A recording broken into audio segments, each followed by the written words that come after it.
like that, we're back with another Unpacked presented to you by the To Be Fair Show and the G Shit Podcast.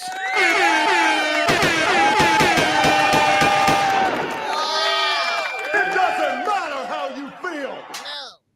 all right.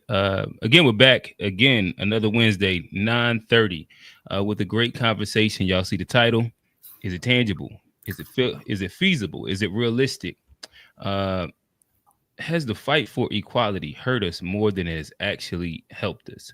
We're going to kind of really dive in and try and unpack the conversation. Would there have been benefits to us staying segregated? Is fighting for equality a useless battle? And yeah, like I said, we'll kind of dive deep into a couple different parts of it. But before we get there, y'all see the cash apps on the screen. Make sure that y'all show love to all the panelists. Super chats, super thanks are available on both channels, whichever channel that you are listening from. We are streaming live on the To Be Fair Show and the G-ish podcast. With that said, we got a fire panel. All of the regulars is here.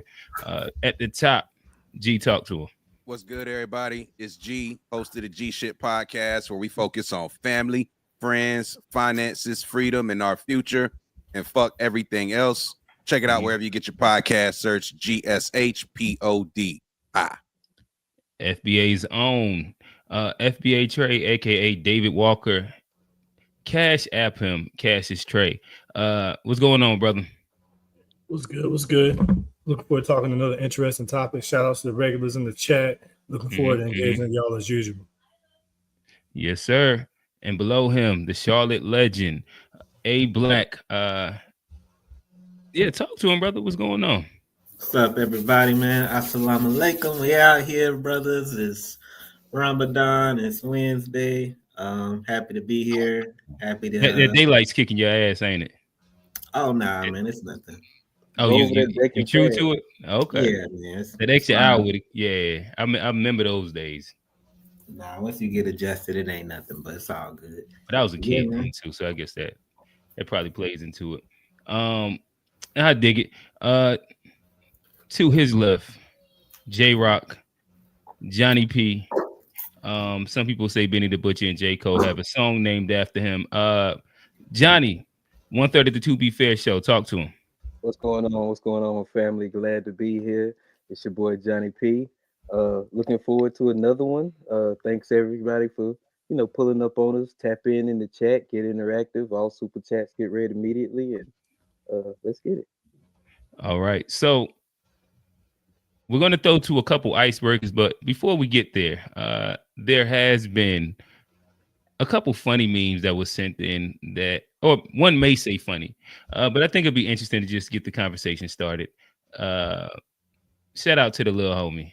I'm gonna be honest with you. God didn't put you on this earth to like people. He just put you here to live your life. If you're a Democrat and you're being mean to President Trump, I'm on your bumper. Can I call you officer or agent, DJ Daniel, all of the above? It really don't matter to me. I love women, so I don't care. Think your friends are gonna be jealous? Pretty much. And I'm pretty sure my girlfriend gonna be jealous. Cause she ain't gonna be. I say you can't. I'm gonna be like you. Gonna have to hit the road jacks. I might look 13, but I'm 50. Donald Trump is the best president of the United States. If I see you being mean to him, I'm coming after you. My friends, I know one of my friends told me to say this to Donald Trump, but I didn't say it to him. So good luck, buddy. DJ, scale of 1 to 10. Last night, how surprised were you when you heard you were going to become a Secret Service agent?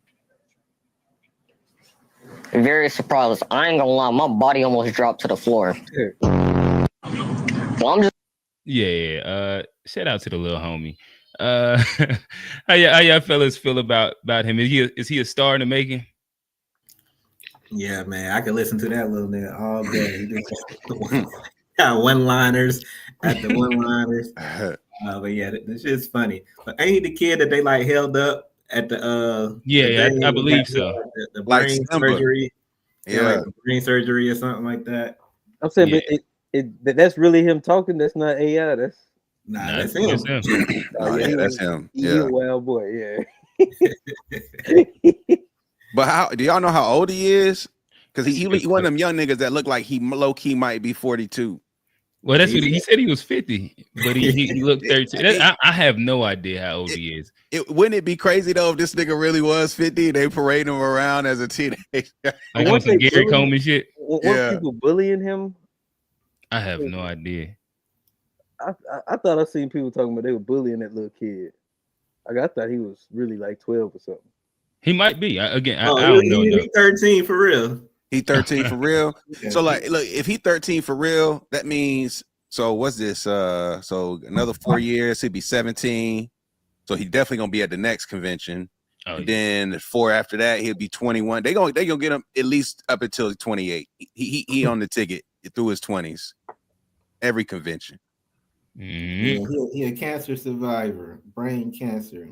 They gave him 5 months to live, but he lived way longer than that. Hey, y'all can hear me? Yeah, we can hear you. Oh, man. My camera seems like it's not working. Yeah, you about frozen a motherfucker. Yeah, we can hear you though. You in and out. All right, so I got a couple icebreaker memes. I guess I'll pose this question: is it something, nothing, or yeah, we'll leave it at that. Is it something or nothing? We'll start on the Democrat side of the thing, or the side of the aisle. I think they could have clapped for that, man. Are we talking about the young boy? Yeah. We found something we've never found before in more than 30 years of this poll. What you're looking at here is the image of each political party, the Democrats and the Republicans. And look at this blue, it's the Democrats, minus 28, it says. What does that mean? It means that when we ask this, do you have a positive or negative view of the party?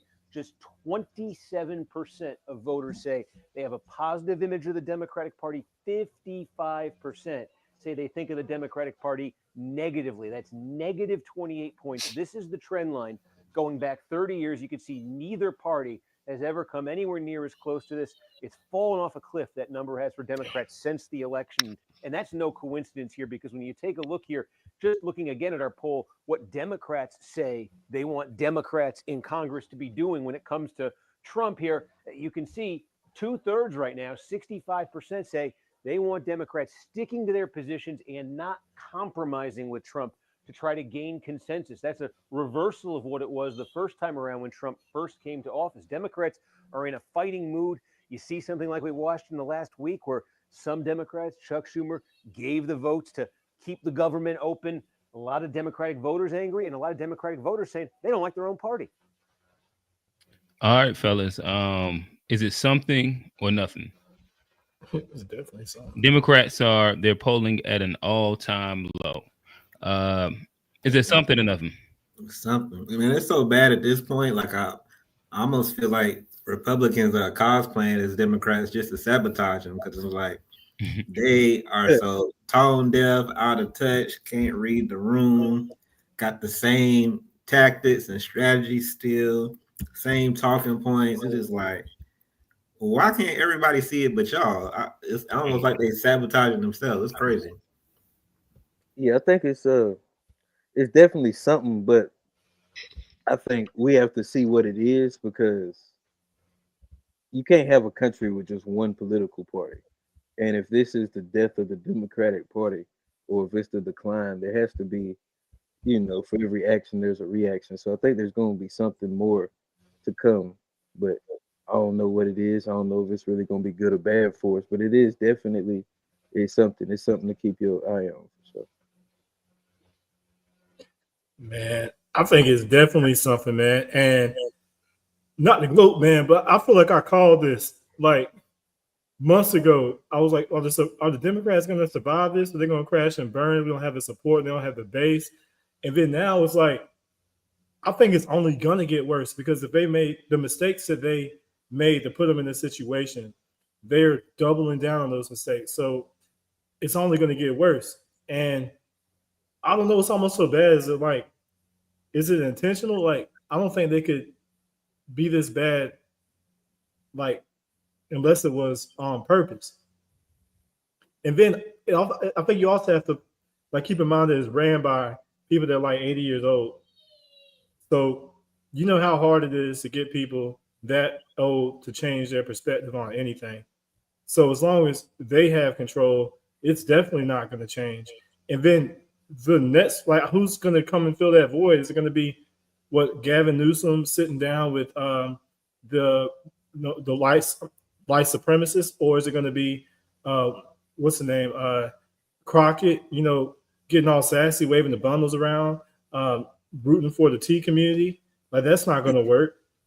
So, like, what do they even do? They should have elected Bernie Sanders, and when they had the chance to, because now, like, we're in this position where everything that Trump's doing is pretty popular. Like, the majority of people, not everything, excuse me. The things he ran on are things that he's doing right now.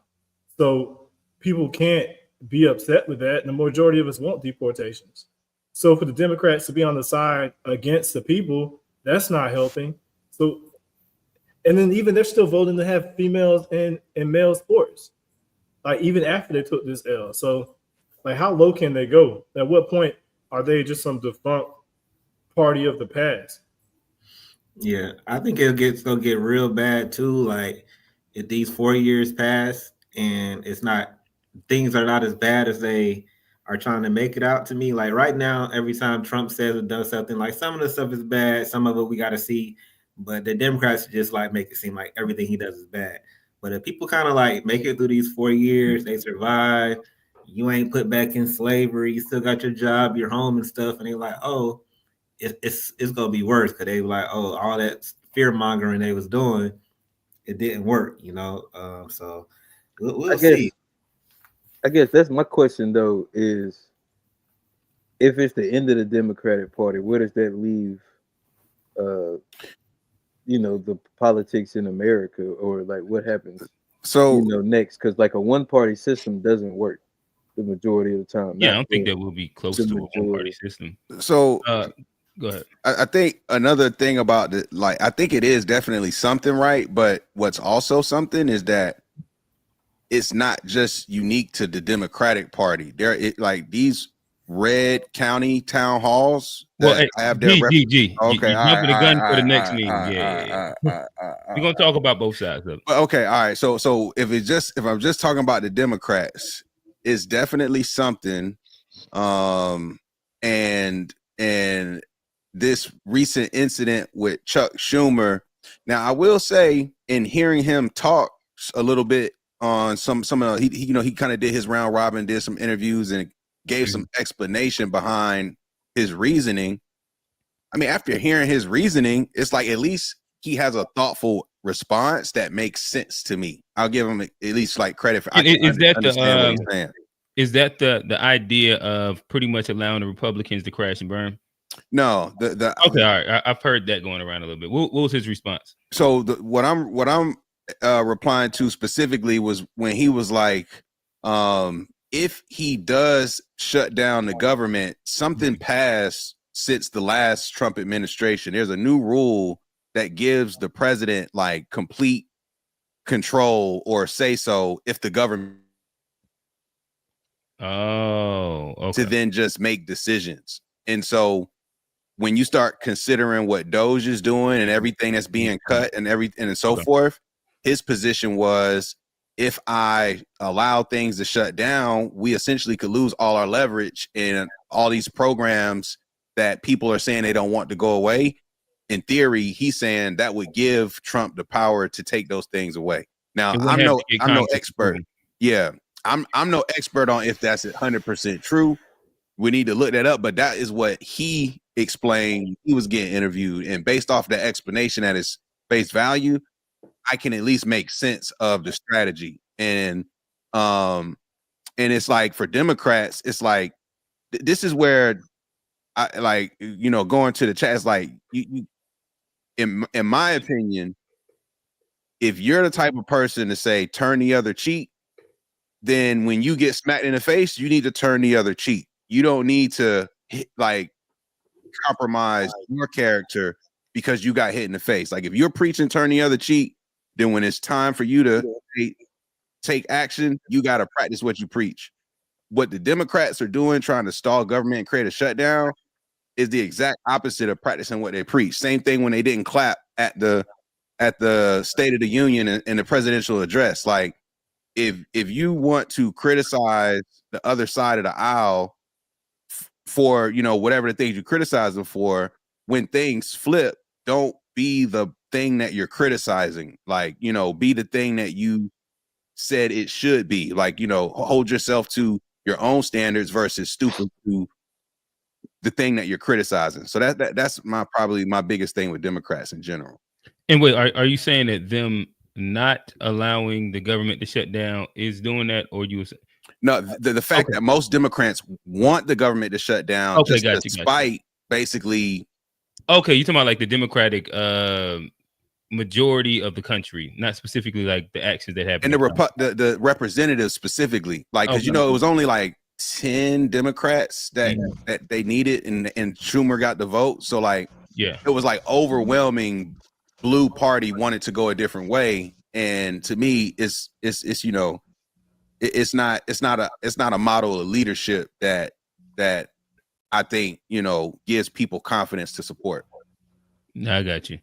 All right, so I guess following that up, before we move to the other side, what do y'all think of the model, pretty much, of the Democrats? Heard a couple people say it, where in essence they're doing we're going to allow the Republicans to, in essence, quote unquote, crash and burn, so that in 2 years we can have a clean sweep in primaries.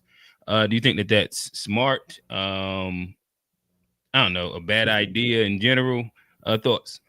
Yeah, it's a bad idea. Yeah, it's anti-American, man. It's like, you know, you took the L, but you still supposed to work for the betterment of the country. And they've been on some like, we wanted. I think that's what they say. Like, they're gonna allow Trump and them to pretty much do. I think that the idea is that they think that Trump's policies are bad to the point that they're not going to stand in the way of him passing anything. Inside like the filibuster or all the different like quote unquote legal ways that they can stand in the way and draw things out. I mean, I think that's a very privileged, you know, thing to, you know, do, as far as like, if you know it's going to crash and burn, it's going to affect a lot of people, and they're probably insulated from the effects of it, instead of just, you know, trying to work together, taking it on the chin and doing what you can. If you're just going to tap out.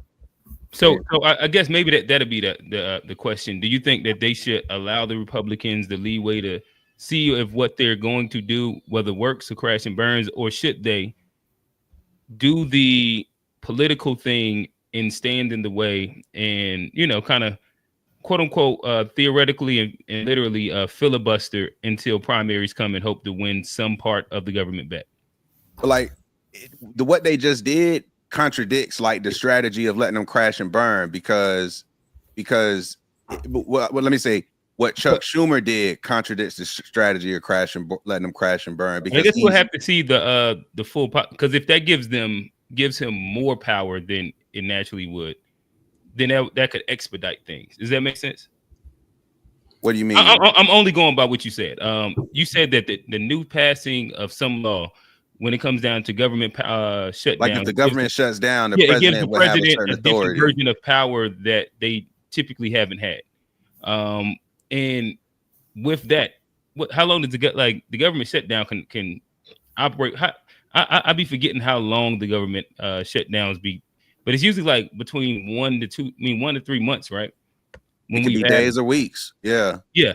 And I imagine inside that time, if we're only moving off of unchecked executive orders, that kind of, I don't know.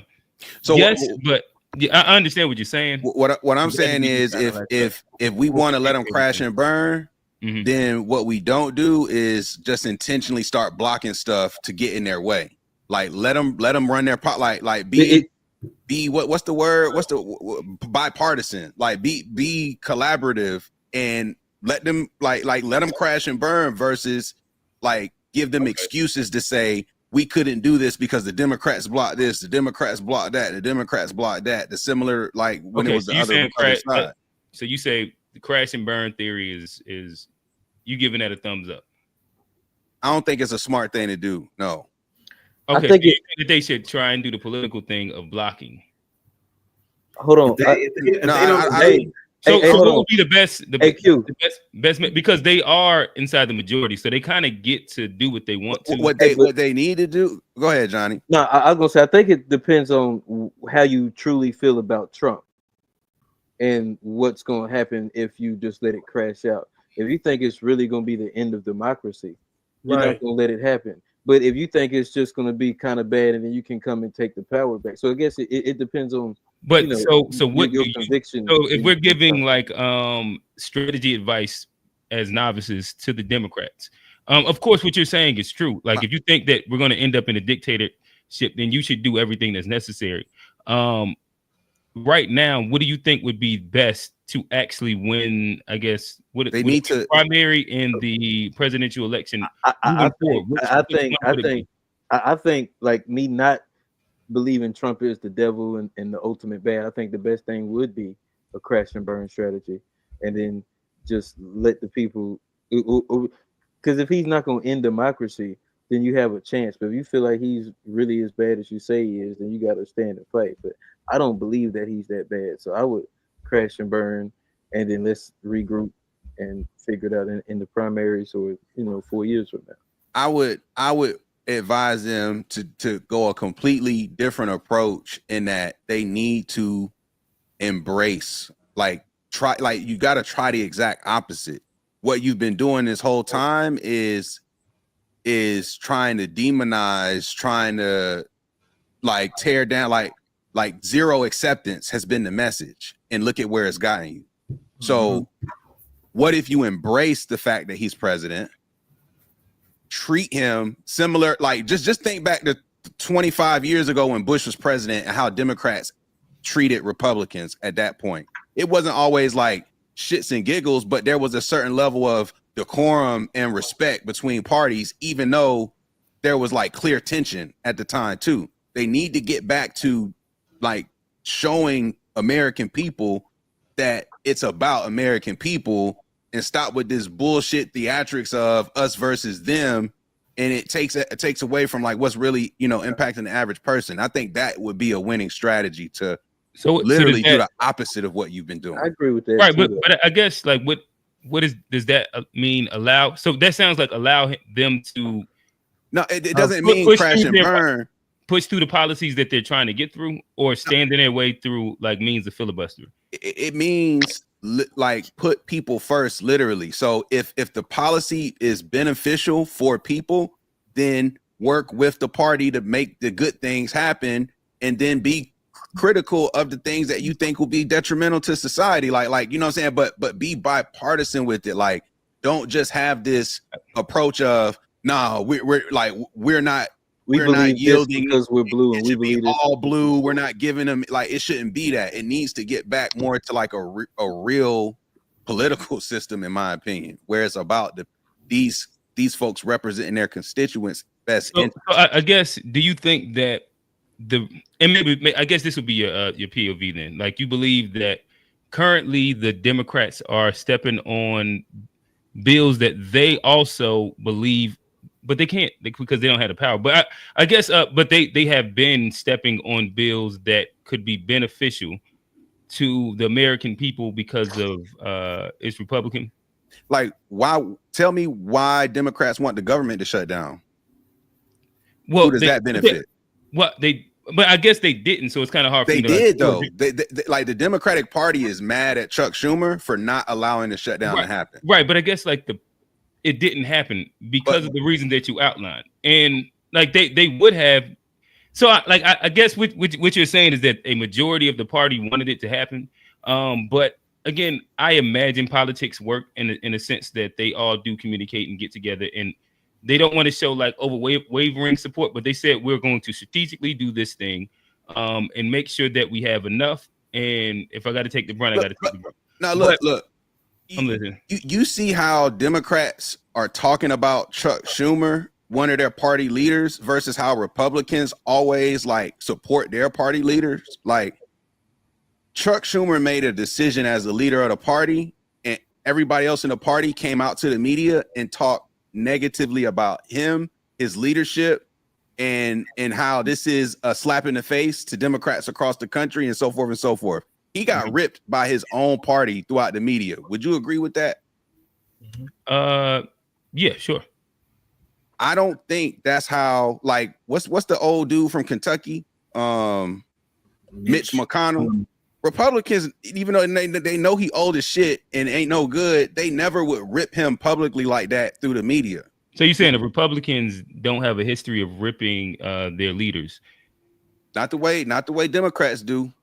But they haven't been. I thought that like we've just was saying that we pacified Democratic leaders like Biden and Kamala and everybody else prior to them. The Obamas, like they typically don't get criticized at all. I'm talking about currently, right now, today. That's what I'm talking about. The Democratic, like, look at how they criticize Bernie, for example. Like, tore down Bernie Sanders to prop up Hillary Clinton. So the Democratic Party has a way of seemingly picking individuals to lead their party that the people don't pick. Like that, I guess that, like, that's a different conversation. I agree with the Bernie Sanders thing because but Bernie Sanders was an outsider. He was kind of an independent that was trying to join within the ranks of the Democratic Party, and the Democratic Party is the good old boys club as well. And so even how they whole little thing goes with the super delegates and shit like that, they just was gonna make sure they boxed them out, and which was unfavorable to the party. I mean, unfavorable to the people, but it was in the best interest that they felt for the establishment of the party, if you understand what I'm saying. In which that still goes to the idea of them doing and showing favor to the people that they want and the people that's already in leadership, i.e. like the Hillary that was supposed to be ordained to be a Democratic leader per se. But yeah, I guess I don't know. I guess we can continue. I don't know who didn't answer the question. I'm sure me and G can kind of go a little bit longer on this, but yeah. I mean, Trey. I would say should they stay out the way or should they try and block shit? Man, I don't think they have the political capital right now to obstruct Trump, especially when he's doing so many of these popular issues and their approval ratings are already in the tank. I think they've been proven to be blatant liars. Starting the biggest lie was when they said that Biden was, capable of running for president this whole time, gaslighting us, even though we saw him. And then the debate came out and it was like, bro, y'all, like last week, y'all said he was cool. Now you want to replace him and not even give us an option and just shove Kamala in our face. And on top of that, they said they were doing all this talk about the end of democracy, and now they're just like talking about letting Trump do what he does. So they tried to scare us into voting for this, and then when it's time, they're shaking hands with him in the picture with Joe Biden, and they seem like they're all cool, but they wanted to scare us about this, and now they're not even tripping. I even saw Clyburn advocate for pardoning the J6. A piece of them doing what G was just advocating for, as in like going across the aisle, shaking hands. Oh no, I agree with G. With that's what they should do. I'm just adding to what he's saying, but I hope they do none of this, man, because I want to see them fully crash and burn, bro. They've been like a disease, so are you telling them stay out the way or keep doing like the or attempt the filibuster thing that's gotten them low approval ratings? Depending on what the goal is. If I want them to be successful, I would say that they should do like G's saying and do what the people want. Like, don't get on TV saying that we couldn't use a $5,000 check. $5,000 can't help. Don't do these stupid dances. Like, if there's an issue that Trump does that's extremely unpopular, get behind that. But don't champion these niche issues that nobody cares about, which got them voted out in the first place. If I want them to help, but what I want them to do is double down on stupid, and then keep doing that until they wither away. But so you rather just see them crash and burn and actually get things right and be productive? Like, I think some things are too messed up. It's FUBAR, messed up beyond all repair.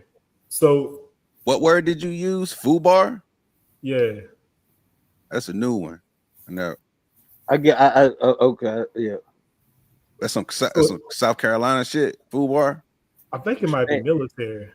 Man, just because me and Trey agree don't mean it's South Carolina, man. I mean, I ain't never have y'all niggas heard FUBAR? Now I don't know what FUBAR is. I ain't even heard that word, bro. I Hey, mean, Black Mike, I don't know. It just makes them.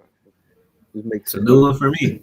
it just. It's I like you need can't. context clues to understand what he's saying, but I ain't never heard it. But I'm saying you can't. Are you build meaning on like lot. a faux pas? Is that what you were trying to say? No, FUBAR, FUBAR. FUPA? FUBAR. No, no. Look it up on Urban Dictionary. If it's not a real word, if it's on Urban Dictionary, bro. I mean, it's you. People understand what it means. You know, Just Johnny. it's an acronym. Man, What- but y'all in that bubble, man. I be telling y'all what's going on outside that bubble. Y'all think I'm making it up, brother. Okay. But yeah, nah. What I'll say about the Democrats is like they got to get back to being like real honest, transparent, and kind of like take their disdain for Trump out of the equation, because it's like their dislike for him is just like anything he do is wrong, anything he do is bad. So they gotta like get back to being professional, get back to being the standard, not becoming what they are. You know, not interrupting in hearings and, you know, doing like G said, theatrics and stuff.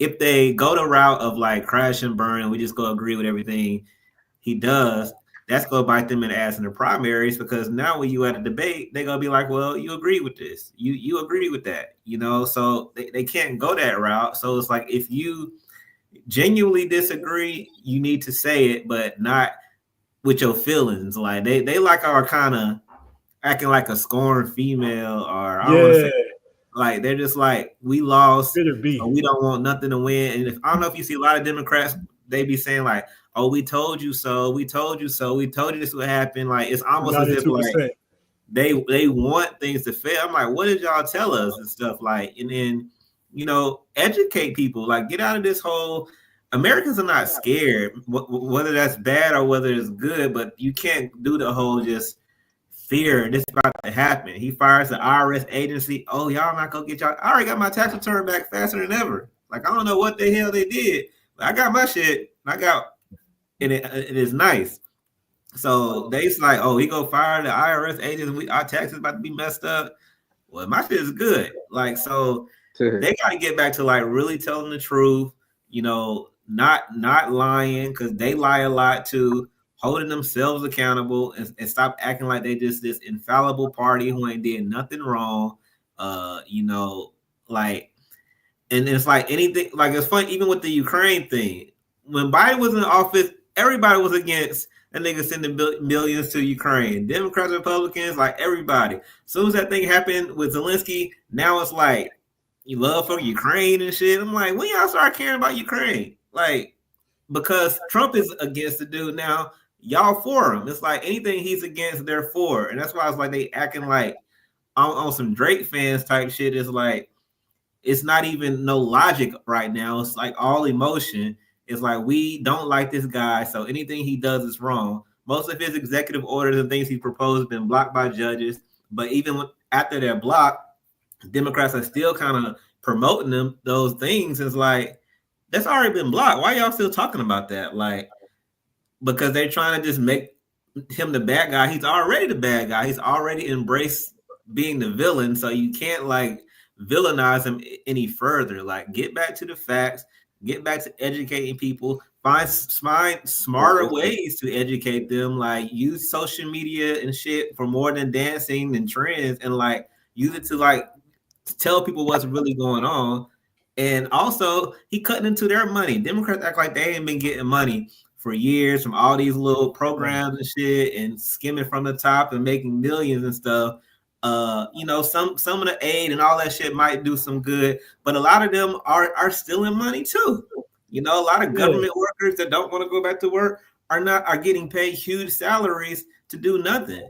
And like, everybody probably knows somebody too. You know, not to knock the hustle, but like, you got good government jobs in DC, and niggas don't be doing nothing. Not on the workload that average people are working for these salaries that they're getting up in DC. and they're But mad. that's not the biggest scam though. Like you gotta go after. It's all they got, but Democrats got all kind of scams. All the government do. So it's like instead of acting like y'all ain't stealing nothing, y'all ain't getting no money. Be honest about the shit, and then also show the other side too. But like they keep trying to like, it's like a misinformation war right now. But somebody that's exactly what it is. Somebody got to tell the truth. Like, but like, Black, how you get the people back. If they that rotten to the core, do you think there's any fits in that though? It's like they don't even know how to get away of these fringe issues that like can they if they come to the middle now, it's almost like it sounds fake. Like we know who they are. Like you know what I mean? And on top of that, Trump's strategy right now is like shock and awe. Like half of them are under investigation. They're scared. They're in their you know what I mean? So they don't even want to speak up because the last thing they want to do is make themselves a target. Because right now, like Letitia James, Fannie Willis, there's a few of them that got pushed to the front line. So if they are being targeted right now, do you really want to be like, what's the name's next? What's that girl with the lady with the bundles? Jasmine Ratchet. Like, you saying that? She's about to. She better be careful, man. Like, because they're not going to defend her when you come for her. But I guess she's so like so much of a joke, bro. Trump is coming for blood with a lot of these people, man. He has that what's it called? That portrait of his mugshot in the office to remind him every day what they tried to do. I know. I guess this is But I think that's the I think that's the key though. Like A Black said, like Trump is cool with playing a villain. And for the longest, the Democrat had played those the bad guys. And then when somebody actually be like, I'm the bad guy and I'm still beat y'all, it kind of take the wind out your sail, take like Trump Stone Cold. Out of your game because like, he is the bad guy. And you gotta actually do something and you just gotta be shit. And morals ain't gonna win it. You gotta have strength and you gotta have numbers. And like he just kind of, as the bad guy, he proved that morals don't really matter. It's about like morals. It's about political strategy. It's about political strength, and it's about how you able to galvanize your base.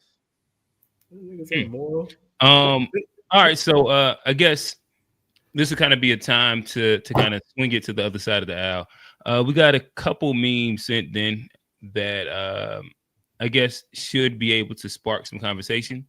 Let's see. We can start with this one.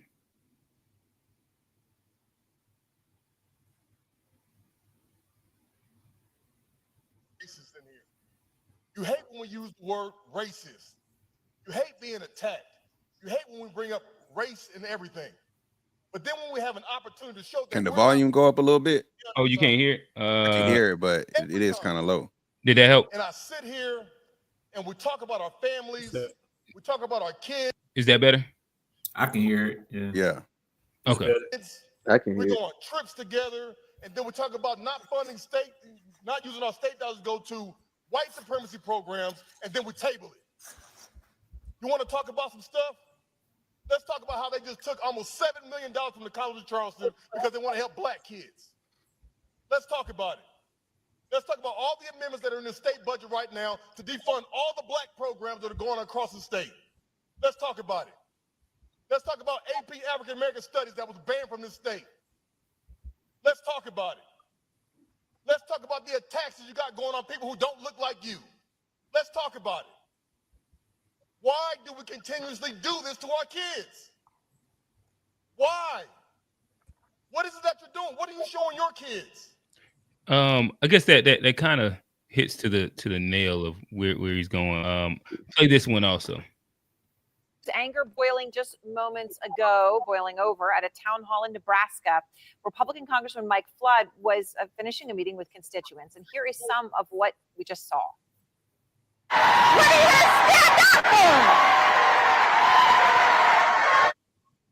Danny Freeman is out front at that town hall in Columbus, Nebraska tonight. And Danny, you've seen some of these town halls, so now you're able to say what one looks like versus another. So much frustration in the auditorium where you are. What did people have to say to Congressman Flood? In this particular town hall, Aaron, people had a lot to say to Congressman Flood, but just for some perspective, we're in Nebraska's first congressional district. This is a district that President Trump won by 55% of the vote. Congressman Flood actually did better than Trump back in 2024 with 60% of the vote. And yet, as you noted, as you just played, there was still quite a lot of frustration. And I'll say, Aaron, the biggest amount of boos and jeering that we heard really came with the subject of Elon Musk, with the Department of Government Efficiency, DOGE. A lot of people fearful that there would be cuts to the VA, also cutting of Medicare and Medicaid. Take a listen to how Congressman Flood responded to at least some of this, because he really stood by Elon Musk and DOGE. There's a lot of people in this room that don't support what DOGE is doing. But for the first time, we are making some progress. How can you be against a balanced budget?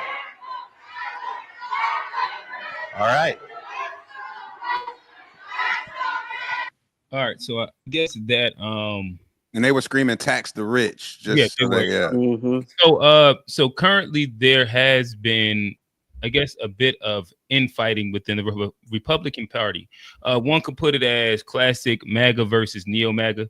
And that kind of ends up being like the line that is starting to be drawn, where, especially with like a lot of the Doge things, the Elon Musk, and some of the things that's getting pushed down. Starting off with that, and then we can later segue our way into the first meme. Is this Republican infighting, the classic MAGA versus the neo-MAGA? Not Chuck Schumer. I can't remember his name. The dude over Breitbart versus Elon Musk. Is this something or nothing? I mean, I think it's something, because I think it's also something just like on the other side, but it just, again, it shows you the hypocrisy on both sides, because I mean, you got Trump talking about, he's for like the white supremacy. I guess he represents what a lot of white supremacists want to see in this country, but then, and he brings somebody that's not of this country and gives him the power to make all these decisions. And Elon Musk isn't even American, and I think that's what a lot of white folks are like kind of pissed off about, is because like Elon Musk is not from this country. He like the way we argue about FBA, he wouldn't be foundational white American, or whatever you'd want to put it. He ain't of American, and the fact that he has so much power and is able to, control so many things that's going on in this country that affects a lot of people that don't look like us a lot of the time. Yeah, I guess they're pissed off, and it's on kind of a blueprint though, because like you see how they react to the same kind of things that we're reacting to, and it lets you see that like both sides, we're all kind of pawns, whether we white, black, conservative, liberal. Like the motherfuckers up top will all we all bait at the end of the day to them, and no matter what side you are. And I think that's, to me, the beautiful part about it. It shows both sides. Gotcha. And yeah, as you was talking, just a quick thought that came to my head. Again, that's rural Nebraska, red, like that's red country pretty much. And again, thinking of like the classic MAGA versus the neo-MAGA, more I think about it, do y'all think that MAGA, the majority of the Republican base is impacted more by these current cuts in policies and the inflation, the tariffs, not tariffs, but what's reactionary to the thought of tariffs, because of naturally there's more rural white, and there's more Republicans in general, more red states across the board. I don't know. What is y'all thought? And it seems like they're starting to realize that, oh damn, we forgot we were poor. Yeah. I mean, you got exploited. That's what they're realizing. That you got exploited. It took us longer to realize it, but they realized it as soon as it happened. Still don't realize it. And at least like right now, we're not making a comparison. We're just talking about separate things. Yeah. We talked about Democrats. Now we on Republicans strictly. Yeah. I think the Republicans are now, it's like they thought, white is right, white go be good for all of us, and now they're in it, and it's like they starting to see the classism, the class division between the rich and poor. I mean, like rich. Elon Musk, an American citizen since 2002, But like I think G was saying is like our Johnny, they down there seeing him like they got like their white FBA, like he a citizen, but he ain't from here. You know, he ain't been here. He not one of us type shit. And they now they're seeing this class division of like, we thought this man's just gonna look out for all white people and stuff, when it's like, nah, we go look out for certain white people, and you know, y'all gonna have to fight too, just like everybody else, because y'all are, your color is not the power fully. It's more, it's not even really white supremacy to me, it's green supremacy, it's money supremacy, you know. And that's why they were saying tax the rich. Yeah, so it's like now it's like, I mean, everybody hate the rich until they rich, but they just realizing it's a classism thing. Like, he ain't never cared about poor white people either. I mean, he told us that back on Oprah years ago, that they are the dumbest of the dumb, and he gonna use and exploit them to get in his position. But he been about the money. He been about people with money. I think it's like exploiting. How can I say this? Like, just the Christian base of America and their faith, if you will, because it's like the average white American identifies as Christian in America. And when you have parties that have certain policies that are like very like loud, that have things that go against, say, your faith, right? So when you're loud LGBTQ rights, when you're loud women rights to choose, you're pro-abortion, when you're, say, quote unquote Christian, just by default, you're gonna often say like, nope. But what happened, in my opinion, these same individuals, a lot of these same individuals with that mindset, like you said, they're poor and they need government assistance and they need government programs, and they benefit off those government programs. They're the biggest consumers of it. They are the biggest consumers. Like Social Security, he's trying to cut all that. the Medicaid, above, Medicare, all VA. of them, food stamps, etc. Hey, them white people are pissed.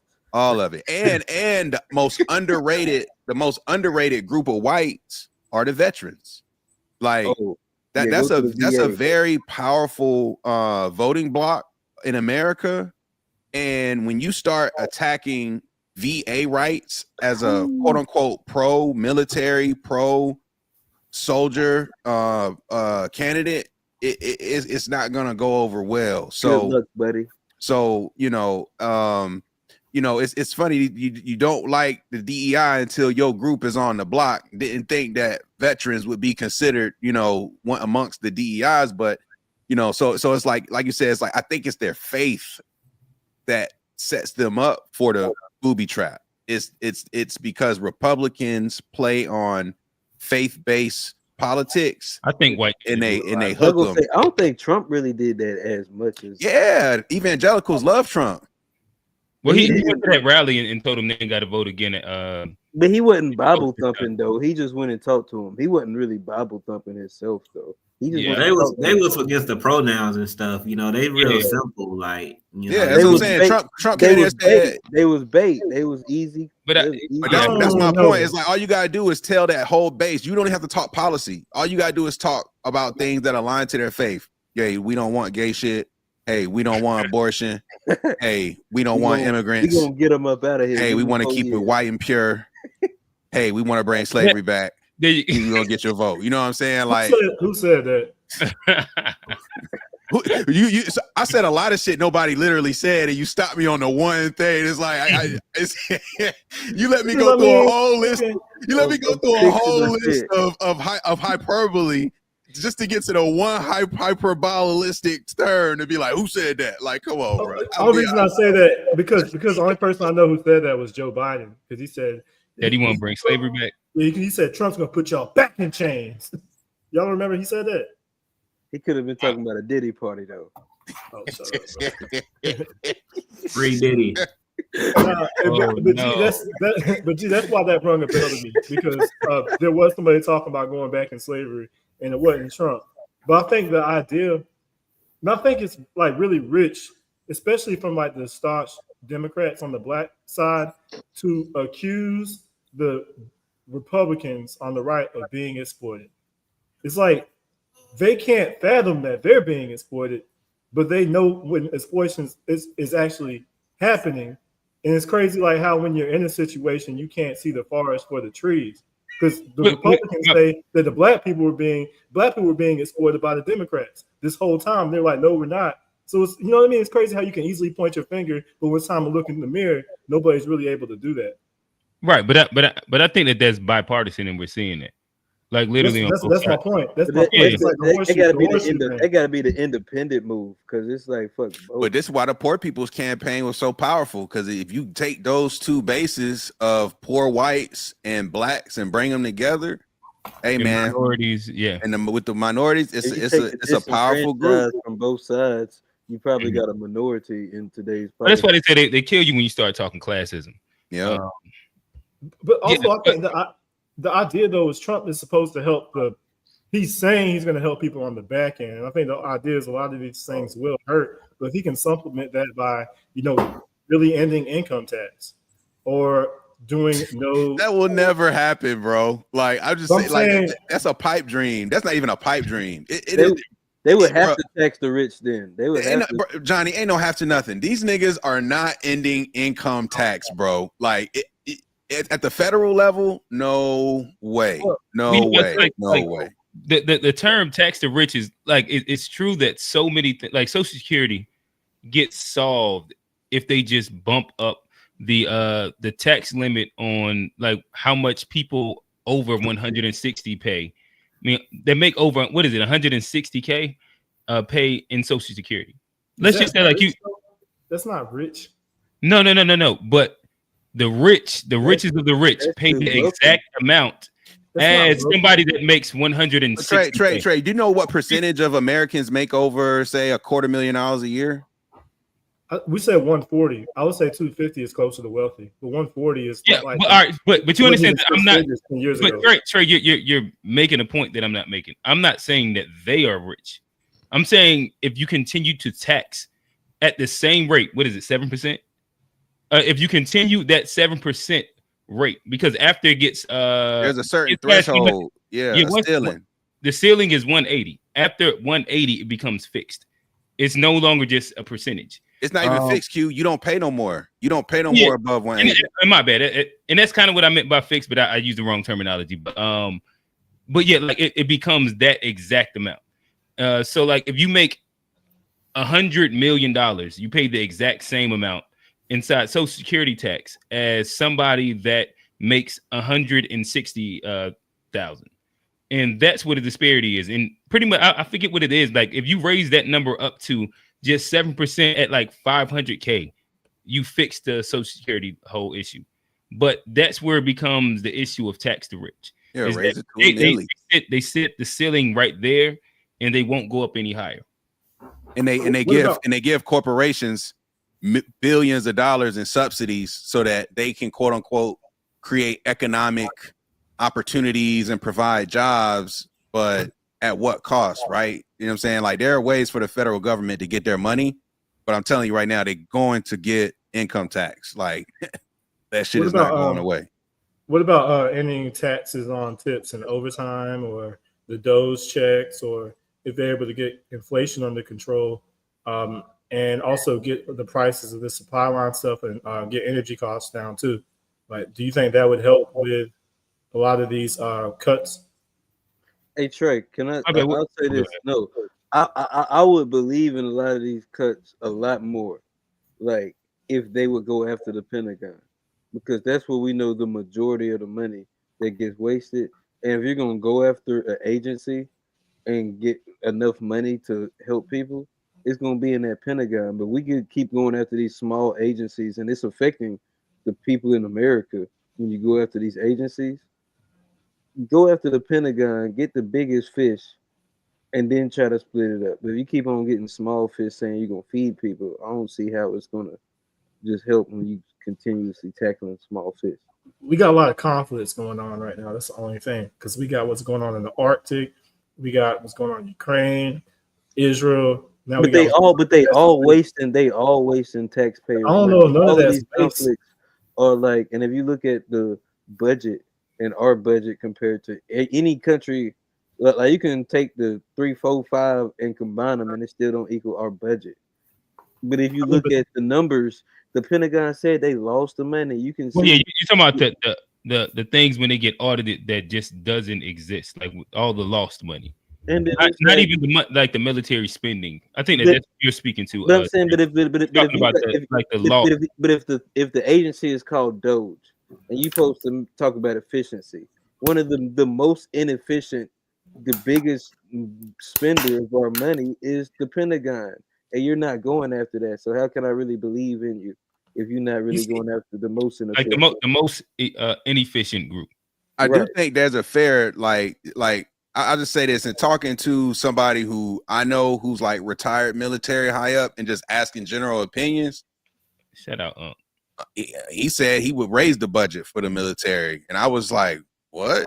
And then when you start going through, but when you start going through like what America means globally, and fuck them, like why we gotta.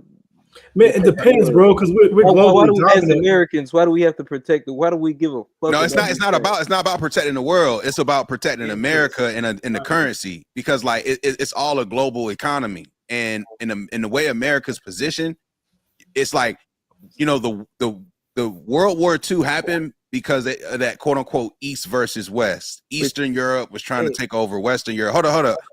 Now the new world is the old East. China, Russia is trying to take over the old West in terms of US and UK. It's like that's like the line that's being like drawn in the sand. And so what America's trying to do is ensure that as China continues to grow, as Russia continues to grow, as really all of the countries that they've essentially put America's foot has been on their neck for decades, they're kind of coming up under their slumber. And America's like, no, we got to be prepared for the folks who gonna want their get back. It's just that simple. But no, that's not what Trump's trying to do. Trump's trying to build relations back with Russia. If you look at what he's doing, and if you look at like this Ukraine deal and all of that stuff, think about all the taxpayer dollars that went to Ukraine.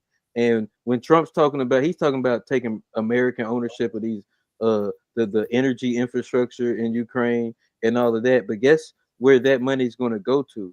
That's not going to come to the average American. That's going to go to the Elon Musk, and that's going to go to the Hunter Bidens and all these people and all these rich people, bipartisan, who have had business over there in Ukraine. And that's not coming back to any of us average Americans, right? What they got to do with decreasing the military budget? That's what I'm saying, bro. Like we need these resources, because right now we're relying on these Asian countries for microprocessor production. So if we get these resources in Ukraine, that's going to free up that vulnerability there, because they can cut us off at any minute. And we also, like they said in the chat, we need to update our cybersecurity infrastructure. Cybersecurity, for real. Yeah, man, I agree with cybersecurity and maybe some of those, but like if we didn't talk about capitalism and colonialism and exploitative politics and economies, we know what's going to happen when they go in Ukraine and take these minerals. Elon Musk is going to get even richer, and they're going to talk about trickle down economics, and it might get to us or it might not. But the wealth gap in this country, the wealth gap is widening. And ain't that separate from military budget? I think it goes hand in hand, because a lot of these people are getting their wealth from the military, from these wars. Even from the Bushes, like they're creating these wars to go and create all this wealth that they're hoarding in the top 1%. And with Johnny, some resources, bro. Like we give them too much money. If we don't come out, they're not giving the resources back to us. They're giving the resources back to Elon Musk. The country has access to resources that we could use for weapons and that we can use to protect ourselves. Right now, he's gonna give it to you. All right. So what I will say is, I do think that they're trying to make a differentiation between the idea of capitalistic exploitation of countries and like the need for foreign policy. Fellas, I will also tell you, I done sat and argued with Johnny for about an hour. He don't believe in foreign policies. It'll be deep beating a dead horse. I think that's what they call it. But Johnny, you don't think we should have like consulates, embassies? I was trying to move to the next that other meme. you was about to get that nigga going again. Isolationist, bro. But that's Johnny. Yeah, whatever. All right. The South Carolina senator, he was up there. He was upset. He was speaking about the elimination of programs due to he didn't specifically say the word DEI, but you can kind of like, or maybe he did. G spoke about how like the idea of eliminating some of that VA people and not people, but funds. He spoke about some programs and scholarships that was aimed at Black kids. The idea of erasing or using this as a guise to erase African American studies, and what is y'all thoughts? Is this something? Is this nothing? The usage of DEI. Oh, did I play the other one? I think G, you sent in another one where is that that's for the main one. That's for the main. Yeah, that's for the main one. But nonetheless, they have pretty much eliminated out of government record. They used the example of Jackie Robinson. I think it was. Yeah, Jackie Robinson. Yeah. But in essence, there had been quite a few different people and anything that was dealing with like Black in general. So like Jackie Robinson's military record, I guess, had been officially erased. A couple different things. And I want to make sure I'm saying the right person. It was somebody that dealt with How do you erase a man's military record? Off they erased them off of the military websites and stuff like database. That. Yeah. I don't think they erased his records. I think they erased the acknowledgement of his service. Well, they put him in the Hall of American Heroes. Yeah. All right. So I guess what I'm saying is that like they restored the page too. By the way, they have restored it. Okay. So like so nonetheless, there was a moment when you said what? That's so symbolic, bro. I'm so sick of Democrats using symbolism and talk about race but don't do anything about it. Like, I don't believe that there's any Black programs, especially for FBA. I don't believe COC was helping Black kids, and I don't care about African American studies. Programs for my bad. No, if it's the Black program, okay, you saying that you don't believe that any of those scholarships or monies was eliminated? Not for Black people. Nah, I don't believe it. I don't believe that there was stuff that was specifically for Black people and the Republicans getting rid of. I think the Democrats have a long track record of trying to scare Black people and doing stuff and embellishing what's actually going on just to get us to go vote. And then when they get in office, they don't have time to do any of the stuff that they told us, like with like the police reform that Biden was supposed to do. He didn't do that, but he ran on it though. The George Floyd bill, they didn't do. You know what I mean? It's like they made the Emmett Till bill. They didn't use it on Emmett Till, the lady that started the whole thing. So it's like when he's sitting there, bro, we heard you over and over and over. You talk about, Trump, Republicans racist, but you're not going to do nothing about it, bro. So quit trying to like play on Black people's emotions to get us to vote for you when you know you're not going to do anything. Gotcha. Yeah, I guess I'll toss it to whoever wants to kind of answer him. And I guess some of the rollbacks that he stated. Is that something? Is that nothing?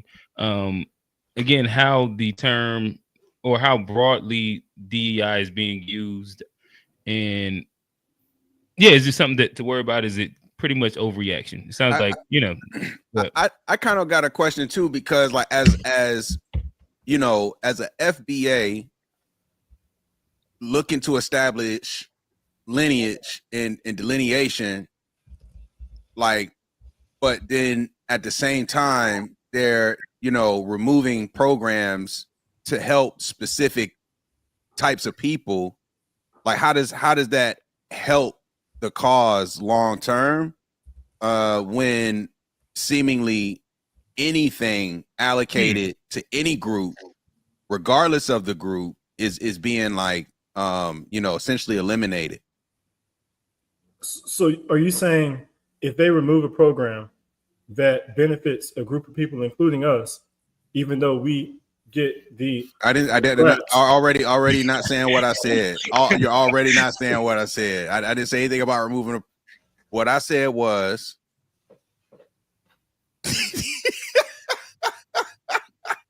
so make sure I understand, my bad.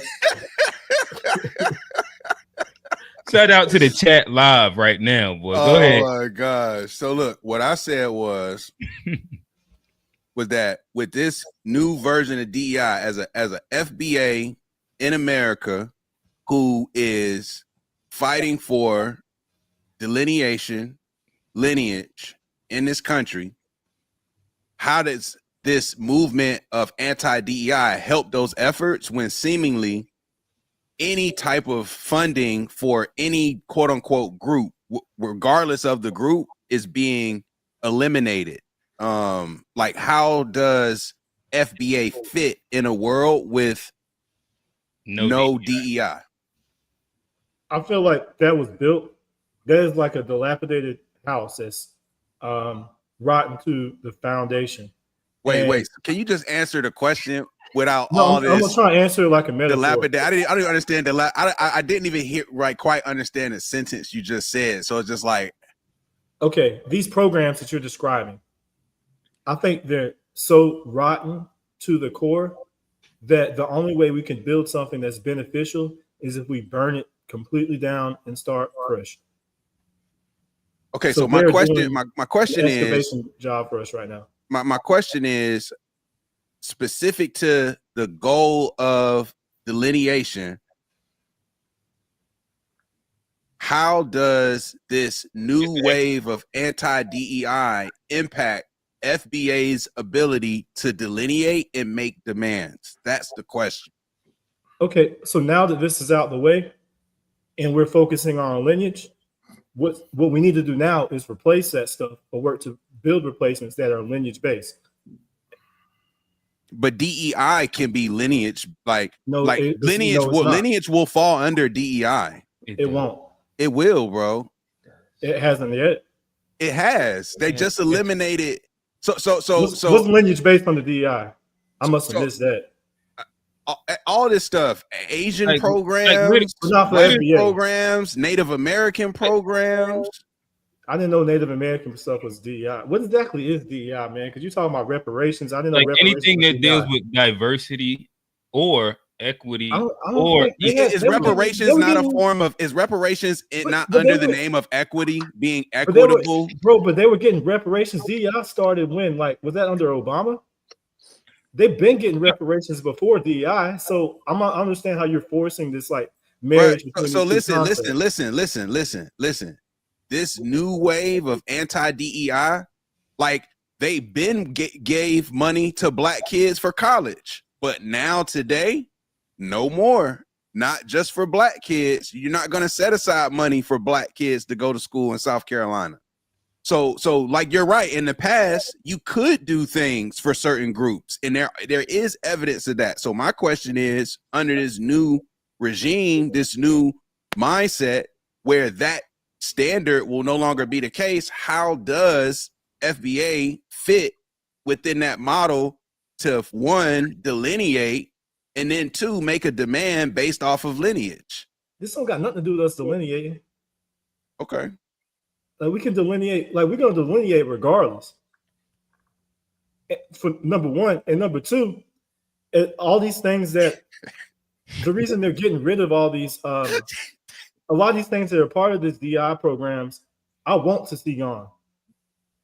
So the best thing, the last thing we should do as Black Americans is fight for any of these programs that don't prioritize us.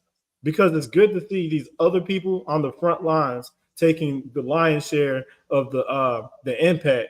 But I think that what G is saying is that you just refuse to acknowledge the question. His answer to the question, Q, was no, it's not true, and it doesn't apply. So, how do you think it will? How do you think it will? The whole notion of what I said. So it don't. Hold on, G. I think using your direct wording, I think that what G is making the point is that any program that would directly prioritize Black people would also be under the guise of equity, which then makes it a DEI program. So you said that you don't like fuck with the things that don't prioritize Black people, but it's not like a one size fits all. I mean, like an isolated shoe. Like DEI fits a whole bunch of, sides as to where anything specific to Black people, FBA people, delineated people, would also fit into that, especially if it's an equity program. It'll be a diversity and an equity program. But this is my logic though, because y'all acknowledge that we had programs helping Black people before DEI, right? Before DEI, we had stuff. In which, like when you say before DEI, are you talking about like before they were because affirmative action would fall under like a DEI as well? DEI was starting under Obama, right? Or no, was that George Floyd? Like when you when did DEI become a thing? DEI is a label, but like you said, affirmative action is a form of like 19 according to Google, September 1965. Yeah, the term has been around. No, but that's what I'm saying. Like you're using DEI as like an institution, but it's not. Using DEI, I'm answering the question with the word DEI in it. So now I'm trying to understand. No.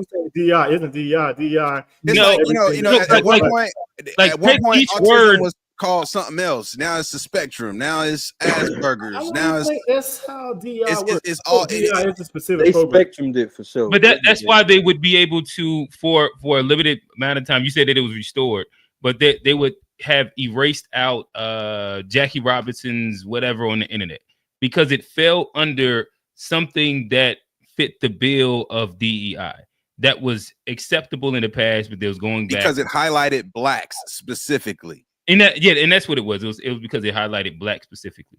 But they, of course, they fixed it. Great. But that would be an example of how something in the past would have been DEI before the term had become popularized as DEI. Whereas not specifically everything that happened after George Floyd. It's just a new label that speaks to a bunch of existing programs. Somebody got that corporate phone, don't Yeah, they? that's like a call center. Johnny, what you doing over there, brother? That nigga still got the house phone going. Damn, Johnny, I ain't even. Anybody put on them headphones with the mic like this, ain't he? I feel you though. I just think we're gonna be fine as Black people when we get rid of that. And I would be more concerned if it only helped Black people, but I think if it impacts these other groups, and then that'll honestly put us more on an equal playing field. Because right now, DEI kind of gives other groups a leg up over us because, under the guise of DEI, they prioritize these other groups that are competitive with us. So if they put us all on the same playing field, no more DEI, I think through merit, we will be able to rise above a lot of these people. Do you think anything or much of America has ever been about merit? I think we're running out of the reason we're in debt and we're in this position is because we didn't run things on merit. And I think as we get to a position where we don't have this stronghold on the world economy anymore, we have all these competition and everything else, we're going to have to invest in the American people. I even saw Steve Bannon, one of the lectures he did to some college in the UK. He was talking about part of the strategy for this Trump thing was to invest in Americans. And like he even said specifically investing in Black Americans as opposed to these like immigrants and stuff like that. So I mean, that's pretty much it. Like, I think if they replace that with investment in Americans and we're included among Americans. And let's kind of add like final thoughts to this, and then we'll move to the Yeah, I got one question. I got to ask. So, do you think then, because like you said, they don't need African American history, don't need these programs. So, like, in all seriousness, would you be for them getting rid of, say, like Black History Month as something to acknowledge here in America, as well as like Juneteenth as well? Like, should we roll these things back? I don't really care if white people acknowledge any of those things. I think it's important that we acknowledge them, though. But like, if there was a thing that just come out to say it's no longer Black History Month, we don't, as a country, they don't have the power to. I mean, we can still do it in the black community. We can still celebrate all that. But that's not my question. Oh, well, the answer to that question is I don't care if non-Black people celebrate Juneteenth or Do you Black think history. that Black American history is important to be taught to Americans in general? Like It's as in, it's American the Like history. being intentional about teaching that in general. I think that's more I so think- what he's asking. I think we should teach that Crispus Attucks, the first person to die in the Revolutionary War, would have been known as a black man today. It's Do also they important. currently teach that, or would that be They something? don't teach it. No, they don't teach it now. I had everything I learned about Black history. how much Black I history? taught myself. So like, imagine that, right? The little bit of Black history that we do get fed through our education system is by like force. How much of that do you think will get fed to people growing up without like any sort of push? Is that and you're okay with that? Is what you're saying? You're saying right now we're getting is crumbs, right? Like based on like real Black history, what you learn when you look on your own. If you go especially if you go to a school that's not like a Black school, like the Black history that you get there, it's crumbs. I'm not tripping over crumbs. I mean, all the history technically is crumbs. It ain't just the Black Then history. I'm not that's tripping crumbs. about crumbs. Like, why can't we teach our own Black history? Why can't we teach through this? And that's what Black churches used to do. Now they just teach you to vote. You're not gonna be able to have them. You ain't gonna be able to have a Black school under this new DEI. Like that's what I'm saying. Like I don't think you quite understand. Like, well, no, I thought he rolled back segregation. So, like the law that specifically, like ended, like banned segregation. So, like, wouldn't that allow for you to have Blackish spaces? Hold up, Johnny. What? I just saw something today where he rolled back he rolled back the ban against segregation in federal jobs. Yeah, it in essence it kind of looped this, like it was the law that prevented segregation in like a technical form for a lot of federal jobs. There was other things that was in it as well, but yes, I think that was the headline that's made the news. I haven't researched it enough, so I didn't really bring that up. But that is kind of like the clickbaity thing that's happening right now. It's definitely clickbait because it said that so segregated facilities are no longer explicitly banned in federal contracts. They put in that weasel word explicitly.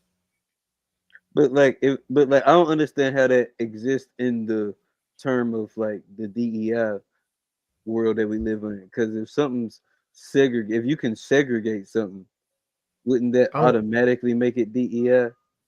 I don't think they're bringing back no colored water fountains, bro.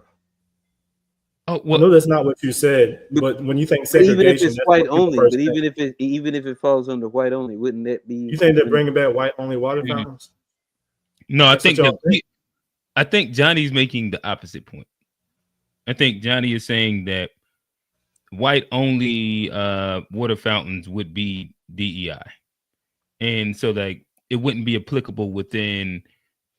Even if they rolled it back, correct me if I'm wrong. Is that not what you're saying? Yeah, I mean, like if they rolled it back, like it doesn't. It's a non-movement. Yeah, it doesn't move the needle because like they're rolling it back. But even segregation would fall under DEI. Yeah. All right. So nonetheless, you use the buzzword segregation. Do have a quick meme to play, and then from there we can get into this conversation. Well, actually. I'll ask this filler question first. Has the fight for equality helped or hurt us? We'll keep it like really, really general right now. However you kind of like look at equality, that could be specific to Black people, that could be specific to, whichever version of a socioeconomic and or gender or, equity, diversity, whatever. Has the fight for equality helped or hurt us? Hey, Black, let's start with you. I mean, I think I wouldn't say hurt would be the word I would use, but it hasn't helped like I think the initial push was. I think even Martin Luther King, near the end of his tenure, said that he was integrating us into a burning house. I think equality is subjective. You know, you can't really make nobody see you as equal. So, you know, we should be pushing for equity, making sure we have the same opportunities, the same access to things. But as far as humans seeing you as an equal to them, like that's kind of a subjective thing. I think equity should have been our push. I think separation should have been held as long as we are getting equal things and kind of getting us, you know, we went through slavery, going through Jim Crow, indentured servitude. So let us separate, let us build ourselves up, make sure, let us get the same amount of equity that they have and the same opportunities in education and housing and everything. And then if we want to integrate on the same playing field, then cool. But I think a lot of people saw being in the same room, being in the same store, being on the same bus in school as like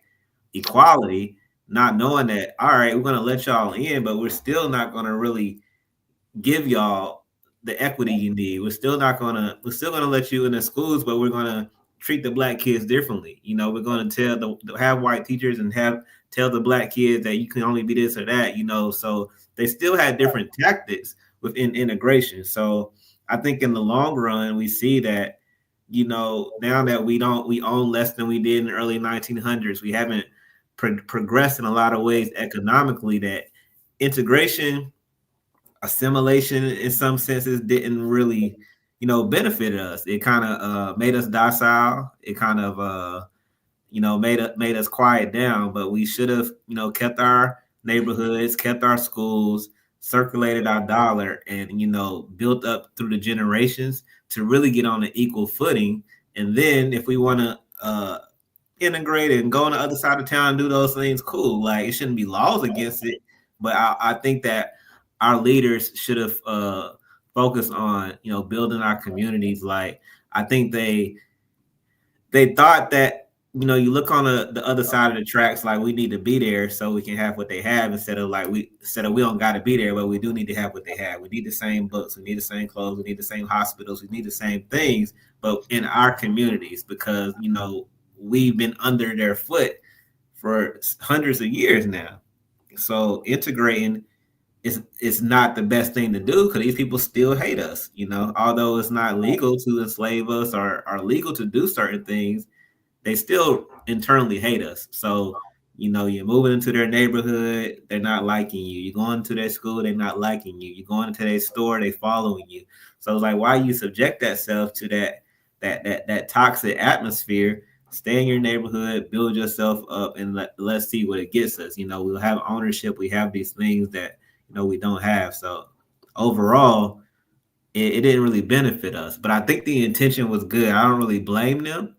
I just think that in the context of the time that they were living in, it seemed like, you know, being together or breaking down those barriers would help us. But a lot of our leaders, like I mentioned, Martin Luther King, and some was already on that separatist shit, that they realized, like, oh, they're not the standard, you know, and they looked at them as the standard, but white people were never the standard. They were never better than us. They had better things, better opportunities, but morally, spiritually, they always been defunct.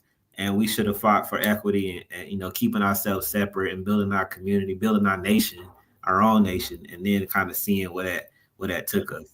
Now, let me build on, because I think, like, it did hurt us, because, like, we were so focused on equity and diversity within, like, the lens of, like, race and color, ethnicity, but we didn't see the long run game where, like, they're gonna get us to split our community and our community within different classes, and then they was gonna make it a classism game, and they controlled the top class. And so I think that's where it hurt us, where, like, if we were able to keep ourselves together, we could have moved amongst the classes as a community, but we were so focused on equity as it came to race that we didn't even focus on, like, a classism thing. We were so worried about being the first rich black person, and we didn't see how that was, you know, kind of dividing our community, where we had unity at one point, but our chase for racial equity and racial equality separated us when it comes to classism. And I think that's where, we're having to regroup and we're seeing, people try to come together. But I think that was the biggest thing is we were looking at it as a racial game, and in the long run, they was looking at it as a classism game. G, talk to us. Has the fight for equality helped or hurt us? I gotta pretty much echo what A Black and Johnny been saying, man. Like, has it had some benefits? Of course, you could point to some things, but I think when you look at just data from related to Black community, when it comes to, all types of things from family data statistics in terms of like marriage rates, in terms of like our community and like how much of the dollar actually cycles within our community versus today, what we own, what we don't own today. Like, man, we gave up a lot of economic power in those times, and it wasn't always by choice either, right? So I'm not even trying to sit here and say like, like people just say, oh, we don't want to do this, or because there are some instances where things were destroyed, stolen, etc. But I think overall, man, we took our, that whole civil rights movement was such a powerful movement, but at the same time, it really took, what's the right word? It took like a lot of the power within the community. It just took it outsourced it and took it elsewhere. It's like we had a lot of resources going on within our community, and then once like seemingly the Civil Rights Act got signed, it's like all that power within the community just started leaving, going elsewhere, and fighting for racial equality. Yeah, and so I just think we should have kept things concentrated, kept encouraging especially our, when we start talking about our what I would say our advantage, our comparative advantage as a culture is we should have really like owned, say, our pipeline of professional athletes and entertainers in a different way, like nurtured them through HBCUs, nurtured them through our own institutions, making sure that we have our own labels, distribution, all that stuff, which did exist at one point and things got phased out. So I wish we would have really just kept things more vertically integrated and building on that versus the results that ended up taking place once things got integrated. Gotcha. Trey, did you go? Oh, nah. But yeah, I think adding legislation, like specifically for our protection, was an excellent thing. But I think we dropped the ball with that, though, where, MLK's plan was two-part. The first part was social integration to get us, access to our tax dollar funded infrastructure, which is valid because, they shouldn't be building anything with our tax money that we don't have access to. So from that instance, I see how desegregation is important, but we didn't have to think the white man's ice was colder, because this is where Claude Anderson talks about how the two things that mess up Black society is, one, being economically deprived and stolen from. The other thing is dysfunctional behavior.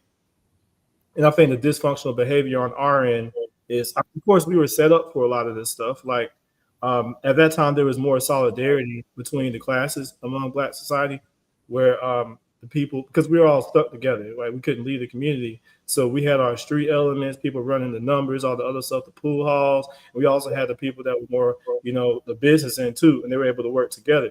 But as soon as we got access to be able to integrate within white society, a lot of the people that were more affluent, kind of that connection between the grassroots was broken. So they started doing things like they were just happy to be able to shop at the white stores and to be able to date interracially. And then that they ended up putting stuff like that above collective Black empowerment, especially collective Black economic empowerment. And we're seeing the consequences of that trickle down even into present day. So I think a lot of what we talk about in these FBA spaces is how do we course correct and pick up the energy from the generation that was supporting Malcolm X and go back to that. Gotcha. Okay. All right. So I guess I'll ask a bit of a follow-up question. So did segregation end or did black exploitation start? Where I guess one could look through the guise of, generally speaking, for at least another 20 years, there wasn't like a heavy move of black people to many, if any, of the suburbs or anything like that. There was a slow trickle of black kids to certain schoolings and different things like that. But generally speaking, black people, and it still kind of exists to this day, even in Charlotte. Like you go to the west side of Charlotte, you go to as part of the north side of Charlotte, and just a part of the south side of Charlotte, and a part of the east side of Charlotte. These are like the black areas. But then there's like specific parts that's white areas. Like you don't know a lot of people in the Myers Park area. You don't know a lot of people that like black people that live near inside like deep South Charlotte, where like these are existing homes that haven't been built anytime recently or like within the past 20 years. So Johnny, it looks like you kind of want to attack the question first. Did segregation end, or did black people stay inside those same spots, but they just exploited $1 and our athletic talents? I think, like what you said, the black exploitation era started. And I was trying to do quick research. I think it's Trick Baby. But if you go into some of the black exploitation films back in the day, there's a scene where it's a white liberal and a white conservative, and they're talking about like a round table. And they're having that round table about how we can't let them in our spaces. And then that one guy was like, no, we have to let them in our spaces because that's the only way we're going to be able to control them. And I think it's so amazing that they were able to like have that awareness in real time when that was happening.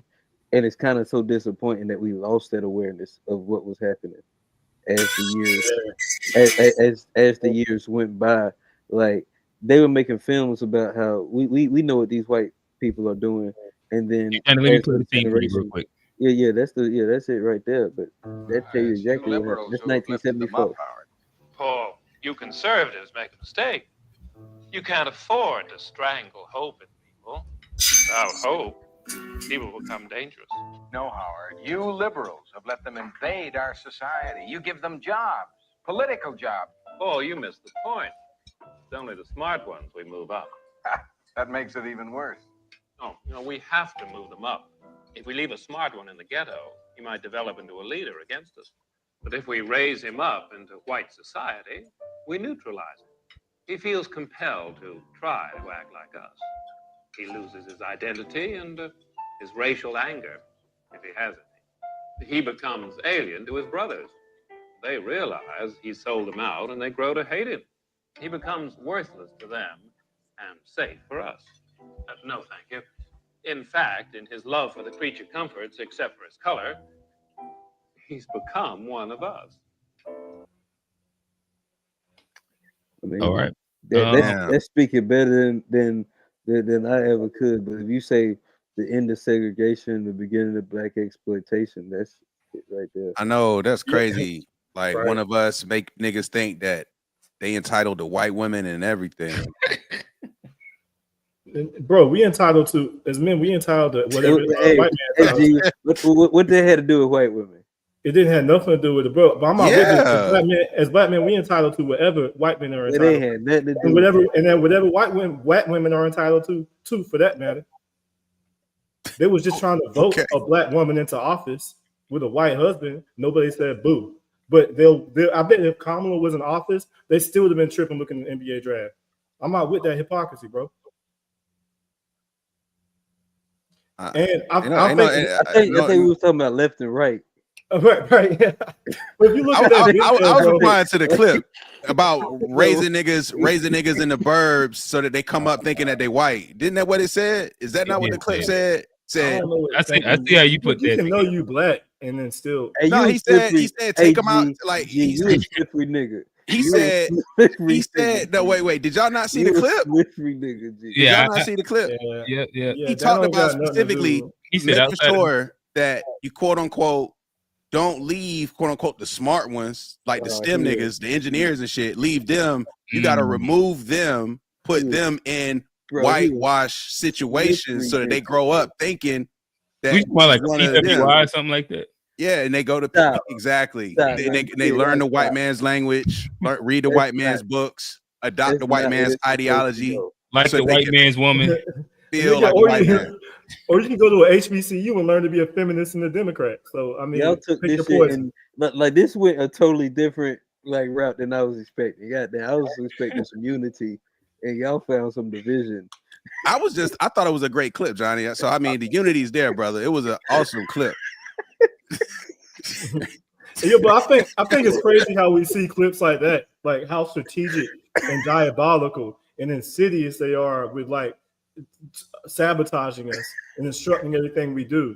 And we see that and we think we're our own worst enemy. And the only way I think we are our worst enemy is by saying stuff that we are our own worst enemy, because clearly we got people committed to destroying us. And instead of organizing like an intelligent defense against that, we just want to point the finger and blame each other, and that as if like the only reason we're in this position is because we just can't get right. So it's crazy how they were more mindful of these people pulling the levers of power, when in reality, like, thank you. Like, how did we forget all that? Right. That's I agree. Great rebuttal, Trey. I imagine that's why we shouldn't. I ain't gonna get derailed by the. That's why we shouldn't blame the Umar black agenda. woman gynocracy. I mean, there is a gynocracy, bro. Like, there's enough people that are getting hip to it, bro. Like, I think 10 years ago, you be blaming black women for the issue. I don't blame black women for none of this, bro. I blame the men for refusing to hold them accountable, because that's our job. Okay, but then you're blaming. Then you're still blaming a group. No, I'm blaming black men for neglecting their responsibility to. Like black people are. Well, either way, you're still blaming like a specific group that you just. I think that's our responsibility as black men. Like, it's our responsibility to recognize what we're up against. So you're blaming us, Trey, as a whole. You included. No, just like black men. Yeah. Not all black people though. But no, Trey got to be included because he's a black man. So that's us. Yeah. As a black man, I'm part of the collective that's part of the problem. Yeah, he didn't want to say part of the problem. He wanted to reword that. He was like, no.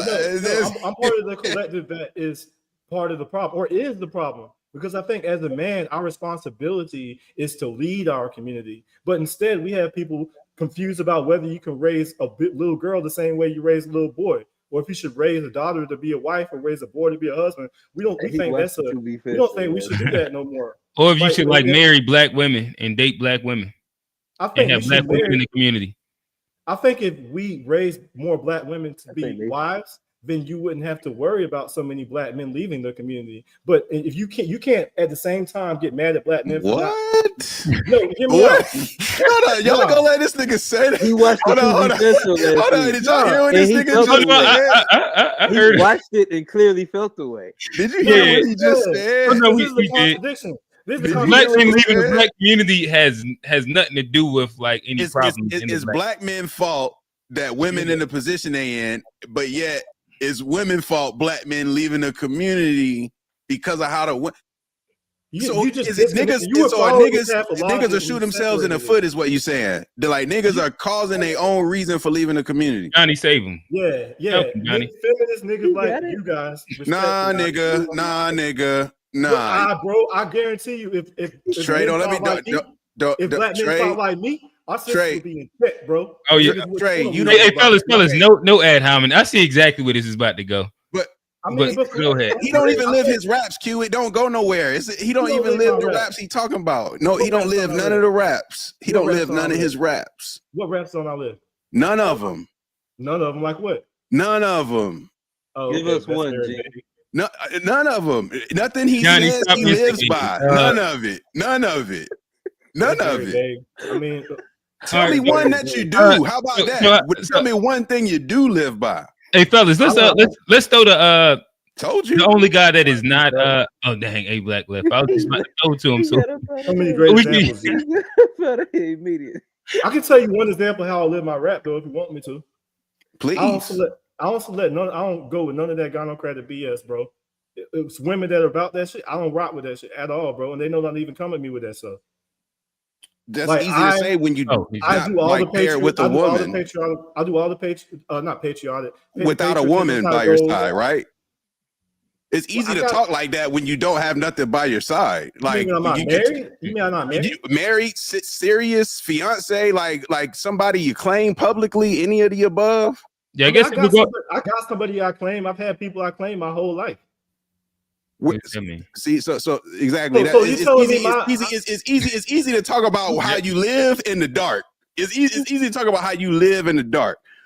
I would have more appreciation for niggas who like live their raps out in public, like no fear of judgment. You got your black woman that you build in community. If I got a white woman on my arm, I step out with my chest out. You know what I'm saying? Like I don't feel ashamed about it. Y'all be real raps out here a lot. Like you don't think I've done that before? Real raps. I don't know. You often talk about how it frustrates you and you are bothered by the judgment. So I don't know. Well, John, have you seen me? I mean, you can be honest, bro. You seen me outside with white women? Yeah. So how is that productive for like building black community? Like you just said, black men are the fault for the black community, but you are saying that you're helping the black community by being outside with white women. How does that make any sense at all? Well, how does enabling behavior? So you're not going to answer the question. You're not going to answer the question at all. Okay, no, all right, fine. You're saying that we are the problem, but then you're dating white women out in public. That was the past. He just asked you if you. Nah, Johnny, that's the present, baby. I've seen him in the past. Well, you must not have just recently been in the chat, like 30 minutes before the show. But yeah, like. But what you're saying, like right now, you're making a contradictory statement, though. If you're saying black men are the issue, if you're saying black men are the issue when it comes down to the black community and their need for leadership in the black community, but you are currently not invested in the community inside family, you're not invested in the community as in building like with a black woman to actually make sure that we have better women inside our lineage and or better ideals and are raising daughters to have these better ideals, and you're spending the time outside with white women proudly with your chest out. I don't see how like there's not like you just asked Johnny. You just had Johnny back you up and G said that. G said you be outside with your chest out, like tight polo open, chest hair showing. And you said, "Hey Johnny, tell this nigga, I be outside with the Patagonia." No, that's not what I said. That's not what I said. You gotta listen, bro. I said, I've been. You have been. You have. Oh, you don't do it no more. And I said, you delivered. I said, okay, so you delivered. So you don't live by those raps anymore. So you have. So you're reformed. I don't have more than one girl at a time. Oh, you okay? I like this. Look, that's good. I'm pro monogamy too. But so you are also like, are you like? So you're no longer with white women anymore, right? My shawty right now is black. Okay, if she wasn't white, I would be in public with her. I don't care. That's my point. So you're telling me I can only live one rap at a time, huh? No, I mean, look, hey, at the end of the day, your shorty right now might not be your shorty later. So at the end of the day, the raps you living by, I don't know she down with your program. I don't know you talk like this in front of her. I don't know. I don't know. You don't know. You just said I don't live my raps. Now you don't know. Which one? I know you don't do it. I know you don't do it. Okay, you know I don't. I do know you don't do it. I do know. Now you know. I do know. Wild boy, G. So you just knew, but now you don't know. I do know. You didn't know. Now you know. How you know, G? I'm positive. You know all that shit. Positive. Well, like you. Positive. I think the only way that you positive. I think you forget like you. I know black women. I know black women. I know that, and I know positively positively ain't no black woman gonna listen to you talk about her fellow peers the way that you do, and then just be like, oh, bow down, my king, my leader, and so forth and so forth. My king, my leader. You added a bunch of extra on the end. But you did say that that's how you like it. No, that's how you like it. That's how you like it. Hey, y'all underestimating black women. They be with the program, bro. And Q, you know too. Like, I know what. No, you know for sure. Black women will never be with the program. A lot of black women aren't that. There's a difference between a program and what Trey's talking about. Trey got his own program. So Johnny, if your program is Trey's program, then I hear what you're saying. Yeah, I hear what you're saying. But then again, I don't see the proof in what y'all are saying. That's just what I'm saying. The all proof men ain't don't there. have feminist. All of us aren't feminist gynocrats, bro. Some of us men are still like with the patriotism, bro.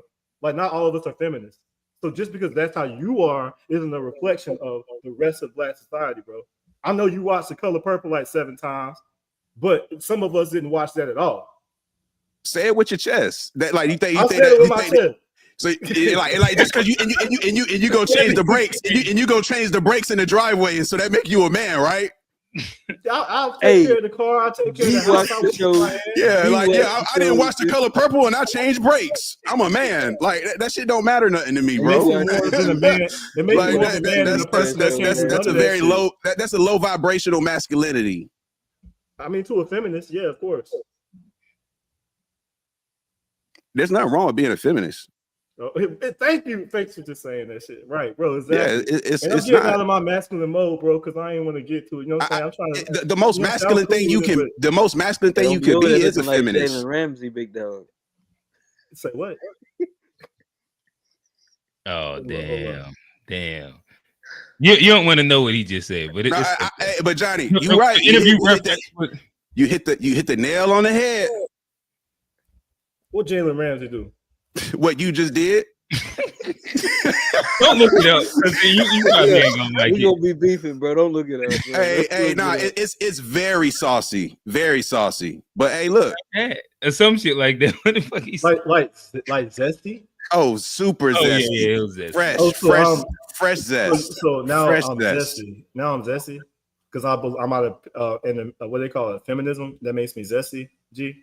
That's what the women do, bro. Trey, redirect. Trey, redirect. G didn't say it. Redirect your energy, nigga. Redirect it. I made a joke. John know I ain't on this. Yeah, I made a joke. One, and for two, that's what females do when they can't prove their point. They immediately start talking about, "Oh, you must be gay because you don't know how to handle." You must be accustomed to that, huh? I see a lot of experience with that. Do a lot of women tell you that when you get arguments? That's not something that I tend to deal with at all. Not me personally, because I don't really deal with unruly. So why are you saying that happens a lot? If you don't, like, what do you mean? There aren't a lot of unruly women around me. This is currently our off the rails section. We're gonna give them a little bit runway. So does it happen a lot, or does it not really happen? But Johnny, when you feel like it's time to move on, we'll move on. It doesn't happen. You say what? I don't feel like it's time to move on, we'll move on. But this is our off the rails section. The one person I was dating that was kind of like that, bro. I blocked her number. I don't like that. She don't know I exist no more. The few times when girls get out of pocket, I say remember Jazz. Old school in college, John. She was out of pocket. Schizo. And Kayla. Hey, chill. You ain't gotta say the name. All right, my bad. They out of pocket. Okay, bro. Like, I don't tolerate none of that stuff. Like you ain't gotta. I live my reps. Hey, Trey. I had a smashed iPhone though, but we can move on. But I handled that though, right? We can move on. I handled that. Yeah, that was a crazy. Yeah, I manned up. You know what I mean? It was my shawty, my responsibility. She attacked she did something with her and broke the homie stuff. You know, I handled it, cut off. That don't sound like you handle it if my nigga shit got broke, but that's just a different. But I get your version of leadership. I got it. I think when somebody crosses the line, you dismiss them. That means that they didn't have no respect for you when they cross lines like that, right? Then you deal with it. Yeah. When they disrespect, you cut them off. I think it's time. Okay, all right. So, fellas, so fellas, let's get back to again. We were talking about, has the fight for equality helped or hurt us? Again, if y'all would like to sponsor our off the rail section, we are pitching sponsorships for Unpacked. You would like to see your name right where Kofi is saying the statement that he's saying. Or better yet, when Steve, there we go. When Steve is saying what he's saying, we could be pitching you right now when Trey and G are going at each other's necks. But pause. But nonetheless, let's get back on the rails. And again, under the guise of, has the fight for equality helped or hurt us? Was integration, was it necessary to get access to certain wealth and resources? Nope. Were they going to make sure that they capped Black prosperity at a certain level if we stayed segregated? Mm-mm. No, I think we had examples in the past of where we exceeded their expectations. What they do? They came, but like I think we would have kept at it, that they would no longer have the excuse to militantly take these things away. We just had to keep going back to the, like, yeah, it sucks to rebuild, but if you keep on rebuilding, But what, I guess, what in the past would have led us to think that if they had not made or like passed like integration laws, I think if they were intentional about making sure that Blacks didn't have access to like redlining, like that's one of the more simpler ways. You didn't have access to wealth in the properties, in the real estate that would actually build wealth over the next 50 to 70 years. When they were doing city planning, we weren't involved in it inside any of these spaces. Again, but I think it just goes back. We didn't have access to jobs that made that amount outside of like. But I think in our communities, if you go back to Tulsa, if you go back to Redwood and Wilmington before the insurrection, there were Black people that were in all different sectors of the economy, and they were bringing that money back to their own communities. And so I think the integration, the integration would have made it. I don't understand how it plays in that, but I know before integration we had our own communities, and they got destroyed. But even up until like recently, before our own community, we were still in. There were Black high schools. Both of my parents went to all Black high schools. Yeah, like most cities have like 95% Black high schools. Or it'd be up to like 90, like Hillside and Southern Durham. But I'm talking about Black. I'm talking about not Black by like designated, but Black by legally Black. No, I get that. What I'm saying is that, like, to me, there is some mixed schools, but like majority of schools, like if I'm just looking at Charlotte, there's no all white schools for the most part. No, what you wouldn't use the word all at all, but there's hyper majority white and hyper majority Black schools for sure. But I think like when you start going into like the 90%. Okay, cool, but like that's a hyper majority. But even the thing I'm talking about is there was Black, like before, when there was segregation, like instead of going to a white doctor, you would go to a Black doctor in your community. Instead of going to the white grocery store, you'd go to the Black grocery store, and it kept our dollars circulating in our own community. Where when you get into integration, our dollar is circulating in that white community way more, and it leaves our community so much faster. And so I think that's the difference. I gotta plug my computer up. I'm gonna sit back and die. But like I think that's the difference as far as like when we integrated, they were able to like take the dollar out of specifically just our community. Yeah, dilute it and exploit it. And dilute it and take it and just give us crumbs, where before we had us if you can't go to the white restaurant, if it's the restaurant's white only, guess what we gonna do? We still gonna eat. If it's a Black restaurant, where we gonna eat at? Versus if you take that away, everybody gonna eat at this restaurant, and we'll just shut the Black restaurant down completely. And I think that's the difference. And I think Black people start just eating at white restaurants. Did we start liking white people food? They was yes, like there's a thing in Rock Hill, the Friendship. Now we was sitting in at white lunch But tables. that's a sit-in. But like, did we actually? They was just doing it just because like it was making. You could look at the numbers and you could see like. I know. I'm asking. So what's the numbers that I wasn't around back then, so I couldn't see the social. I couldn't see like the social change and. But black like people how, did start liking to eat white people food. Yeah. And then when did we make the switch back to like liking just black people food again? Once we realized they ain't seasoned that shit, but I guess, but How long that it was a point where we wanted to go into them. Like you seen the movie Life, they were trying to get them white pies. They wanted them white pies. I know, but once you taste the white pie once, that white only pie, you like. It take a while to realize they don't use the same seasoning. Great Britain went all across the world trying to steal spices. They ain't used none one of them. Every time I taste something once, I know what it tastes like and know if I want to eat it again.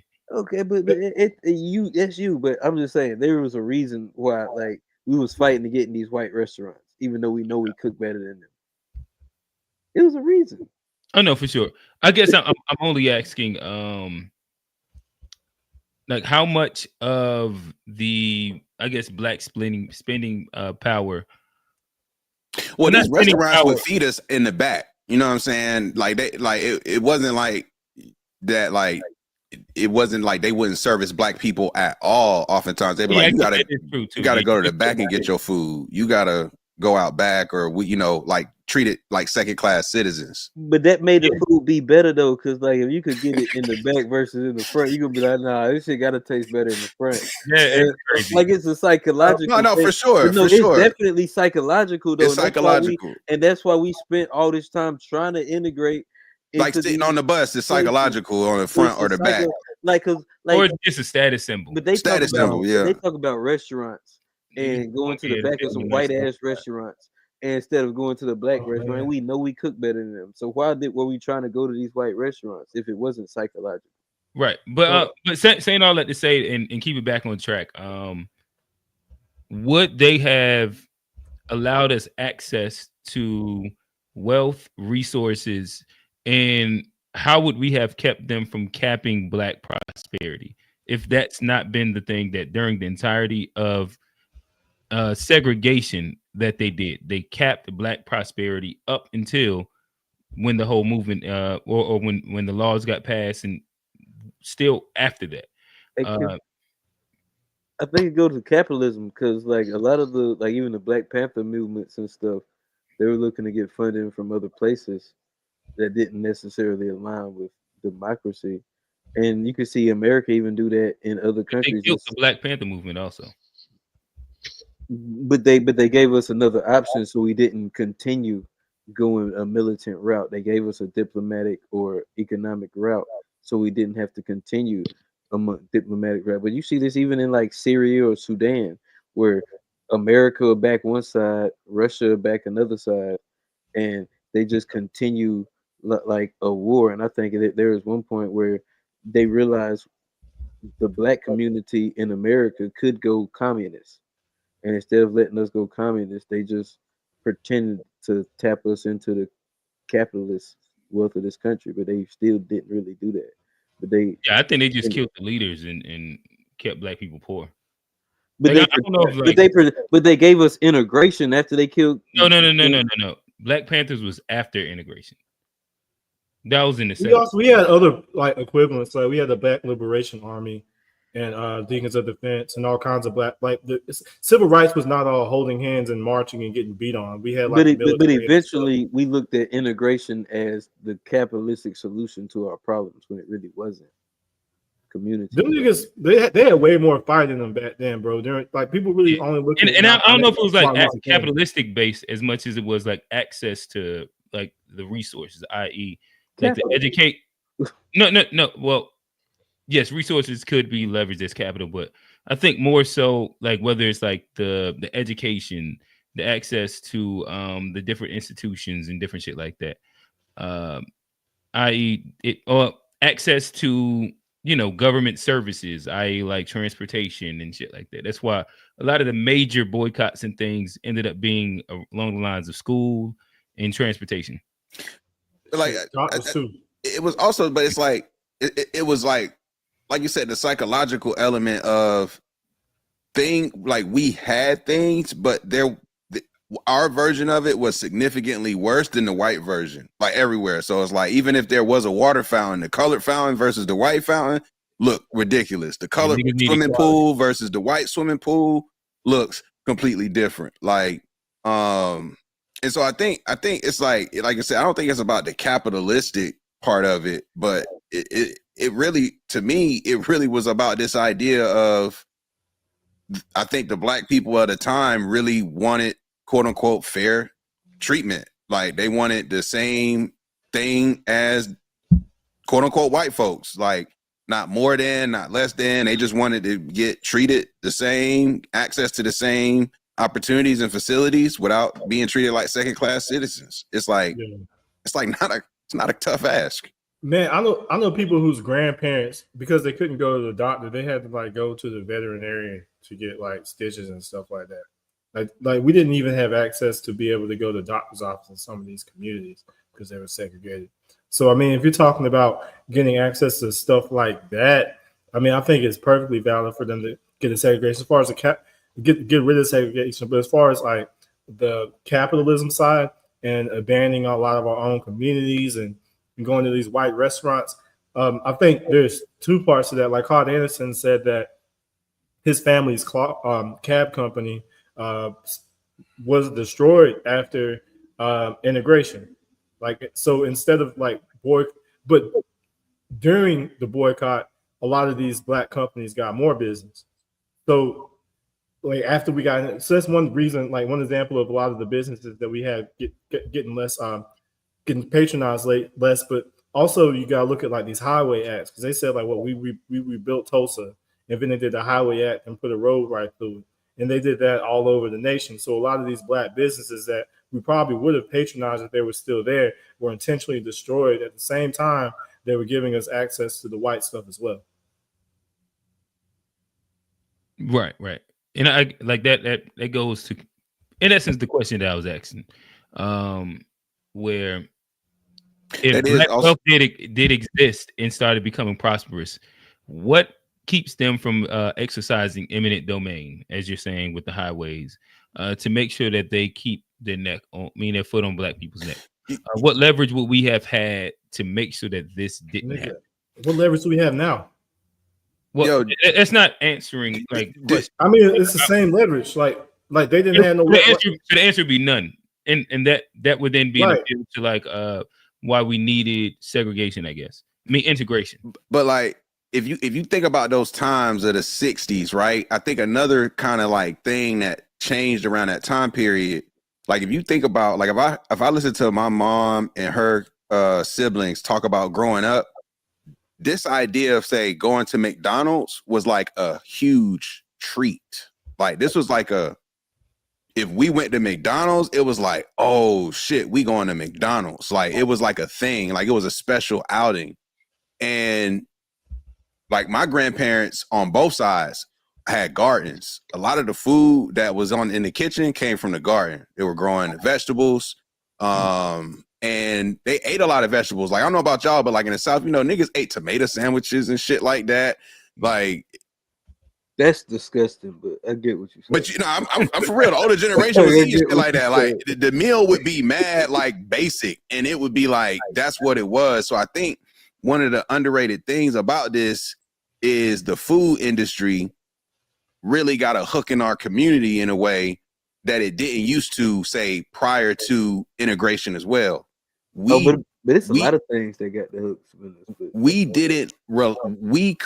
could actually produce the majority of the food we needed to live at one point prior to integration.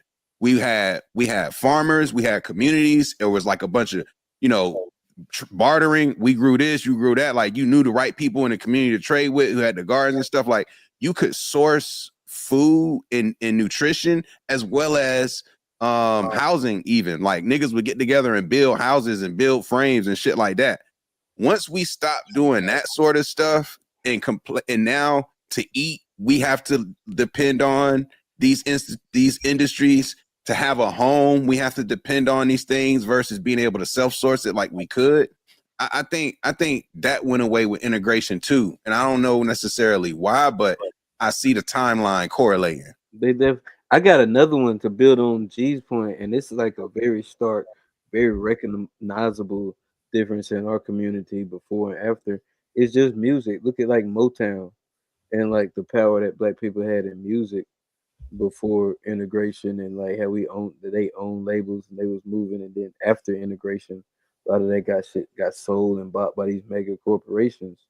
And now you got artists, even the biggest artists in the world, they're still getting exploited by motherfuckers that don't look like us. Clive And Davis. yeah, Lucian. There's a bunch of names that we could go on that don't look like us, that don't represent our community, but like when it comes to our music, or quote unquote the music that represents us, they getting the payday off of it, and it's black people that's getting pennies on the dollars on our creativity, our music, our magic, and the things that like music is it's a clear thing. Like we do that better than anybody. Like that's our thing. They stole that directly from us, and now they're the ones that getting the majority of the dollars, and we getting the pennies on the dollars. And I think And John, that do you goes think directly. You can look at the integration, the timeline, and there's a direct correlation between that and how our music masters and we got. But John, do you think the black collective, for the most part, recognize how like intentional and like insidious all this stuff was? Like they planned like No, Trey, 50 I years said that ahead. earlier. No, they was playing racial inequality. They were playing racial equality. They just wanted to be the first black. Everybody wanted to be the first black this, the first black that.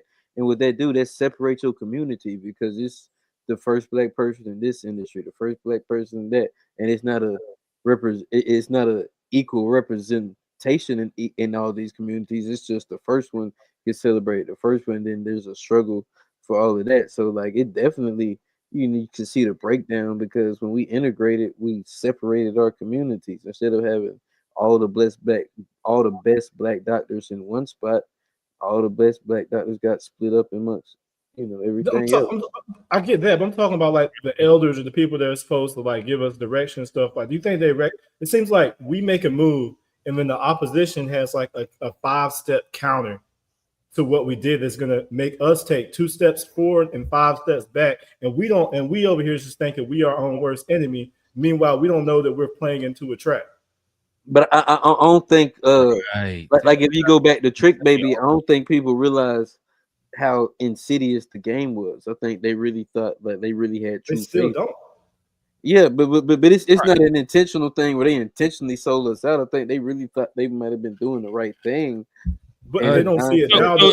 Even in hindsight, they don't see. A quick pause. So, Trey, I think that you're at like a really interesting space in which I think that I've probably said this. I think A Black's probably said this before too. I think that what you just said is the idea that a lot of us take in general. When it comes down to a lot of times things are like they do communities, like a lot of things are master planned, in which there's a lot of times we would think that we can think that we are taking 2 steps forward, but this is actually a trap, and it ends up moving us 5 steps back. Stephon Gilmore. And like being like intentional about questioning and asking for clarity on a lot of things that one might seem like frivolous or on the fringe or pointless. This is also giving cover to make sure that there's no holes inside the like plot to make sure that things get actually done. So if things can be like again poked holes in and then you can fix it, that makes it a lot stronger, especially before it gets to quote unquote like this major level to where you can understand, is this actually beneficial or is this a trap? But if everything is not like properly vetted, I think that's the word that politicians use, from both sides of like an idea, then again, you really don't know what you're actually walking into. And a lot of these things could be civil rights all over again, the 90s crime bill all over again, where people did things that they thought were good, but the outcome ended up being very reprehensible. I think I get where you're going. I think I know what conversation you're talking about. And I think there's a balance because you're right. If you don't think things all the way through, then you can make a strategic blunder, and then they count on us doing that. But at the same time, I think that you can plebiscite indefinitely and then do a lot of intellectual, like non-productive, like just think forever and ever, and then not think about the first step to get this thing some legs. And if your priority isn't getting some momentum going and you just want to debate, like they were talking about at the reparations board, people were talking about, no, I want my $1,000 like this. No, I want it like this. No, I want 2,000, not 10,000. Like, no, we need to be talking about how we get this thing moving instead of talking about how we're going to spend the money and everything like that. Well, I think you can do like multiple things at the exactly. same time. I think that there's like both ends. You having like a cogent, foolproof plan that has like a very linear sense is important. I know that this isn't like popular within the movement, but I do think that if the I'm about to say that. Okay. I'm about to say that. I do movement. Like the movement for reparations delineation or the FBA movement, whichever one. Like, respectfully, I don't think you like. I don't think you're very familiar. Hey, let him go, Trey. Don't even know what a means, man. Could you be? Bro, Trey, again, like I can tell you Trey, I can tell you how unfamiliar you are with the movement to where like you use different words. FBA movement. Not FBA. No, I'm saying like you tell me that the identification is like a tantamount part of delineation, but then it doesn't exist on a website. But if we're continuing, be specific, because he's trying to say that there's no part of the okay. That's his whole strategy, just to fuck shit up. Let me make shit confusing as hell. I'm gonna make shit confusing as hell. And just it's not confusing to everybody. Trey, but let him go. Damn, he look like he have Asian. I heard. All right, I got you. Tell me about the FBA movement, Q. Who look like you have Asian, nigga? No, it caught you squinting real crazy. It buffered up for a second. Hey, I don't look half Ethiopian. Oh, goddamn. Hey, Q, go. My bad. Where was that? I kind of forgot where I was. Q, go. They better. You were about to tell me about the FBA movement. No, it was a very specific point with it. Yeah, you were saying that the FBA movement. This is not very popular in the FBA movement, but yeah, no, so yeah, I was saying how like multiple things can be true at the same time. Where do I think that like having a very cogent like plan and structure to making sure that all efforts to enact delineation and get reparations is cogent and makes sense and like it's foolproof for sure. Do I also believe that it would be really, really smart for a group that's pushing to get lump sums of money to have a intelligent plan to do something with, if you're looking to build infrastructure, as we talked about, if we're looking to build like again black institutions, black wealth, and compete with the dominant society, I think that it would be smart to also strategize what to do on some capacity with the payments that you would get. That is not popular inside the FBA movement. Every time you bring it up, niggas be like, "Well, don't tell me what to do with my money." Am I wrong? You understand? Am I wrong? Am I wrong? Right. No. Okay. All right. So I did know what I was talking about. Yeah, you know what you're talking about, but to say that you're bringing it up like as if that's a problem that we're not explaining. I didn't even present. Well, I do think that that's a problem in the future that would come across if it does happen. Yeah, bro. So I think that it's his own thing. But I also don't gaslight me. I know what you're getting at. You have a problem with us not budgeting how and itemizing what we're doing with in the FBA community. Like you have a problem with that. No, I do have. Okay, that's why you're getting. That's not where I was heading the conversation at all. He's saying that like you have to have a strategy if you're gonna get this. We got a strategy. What's the strategy? What is the strategy for when you get it? For when we get it? Nigga, that's what we're talking about.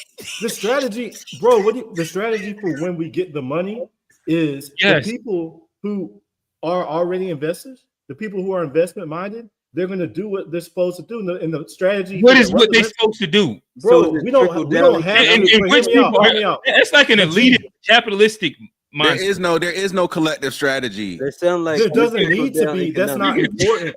That's not important. Yeah, That's just say that because there ain't no collective strategy. Niggas gonna get their money and do what they do. That's not important. It should be, and we could work. No, it shouldn't be. Like we don't have to present. That makes it. We don't. Bro, if you owe me some money, it's not on me to tell you what I'm gonna do with the money that you. No, but if I want to actually build a community with the money, it doesn't matter. It doesn't matter. You owe me. When we gave that money, white people don't just spend money. Hold on. Master plan.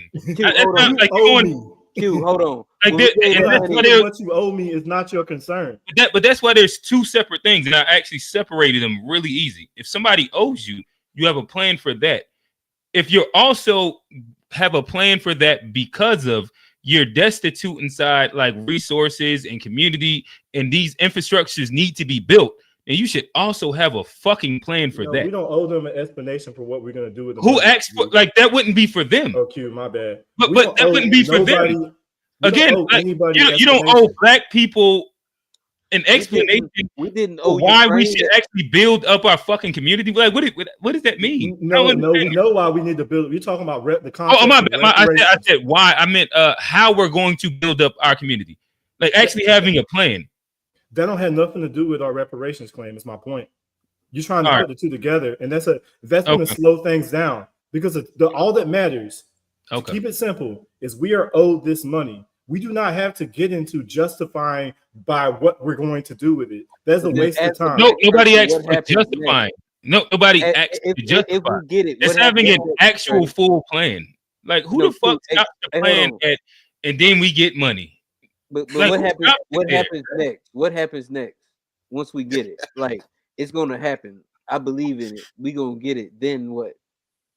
What do you think is gonna happen?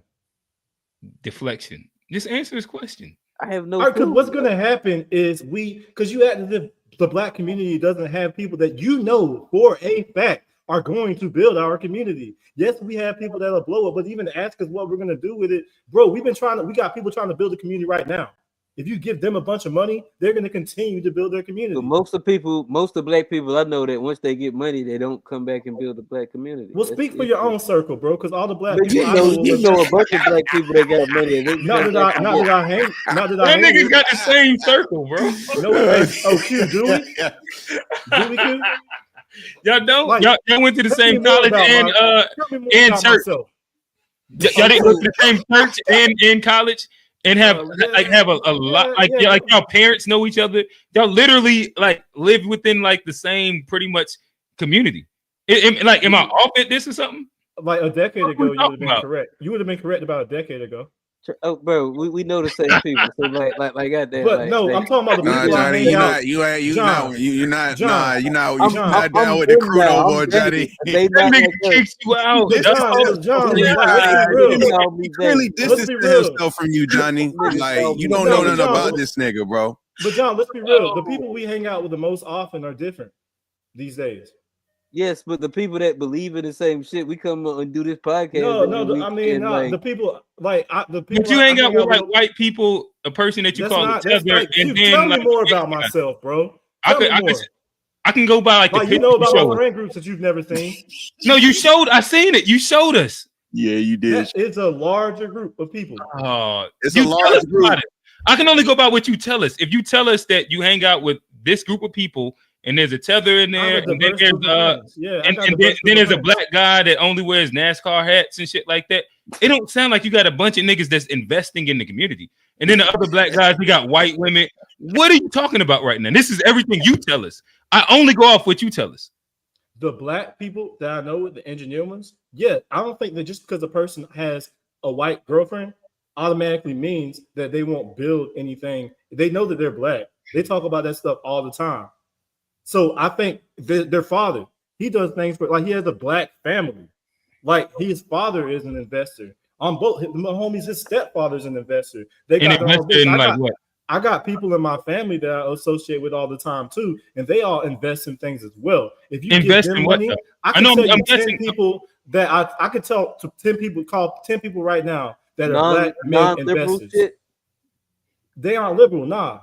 I can call 10 black men right now who all are investors, have business, they're in tech, they're in law. They are not going to blow the money.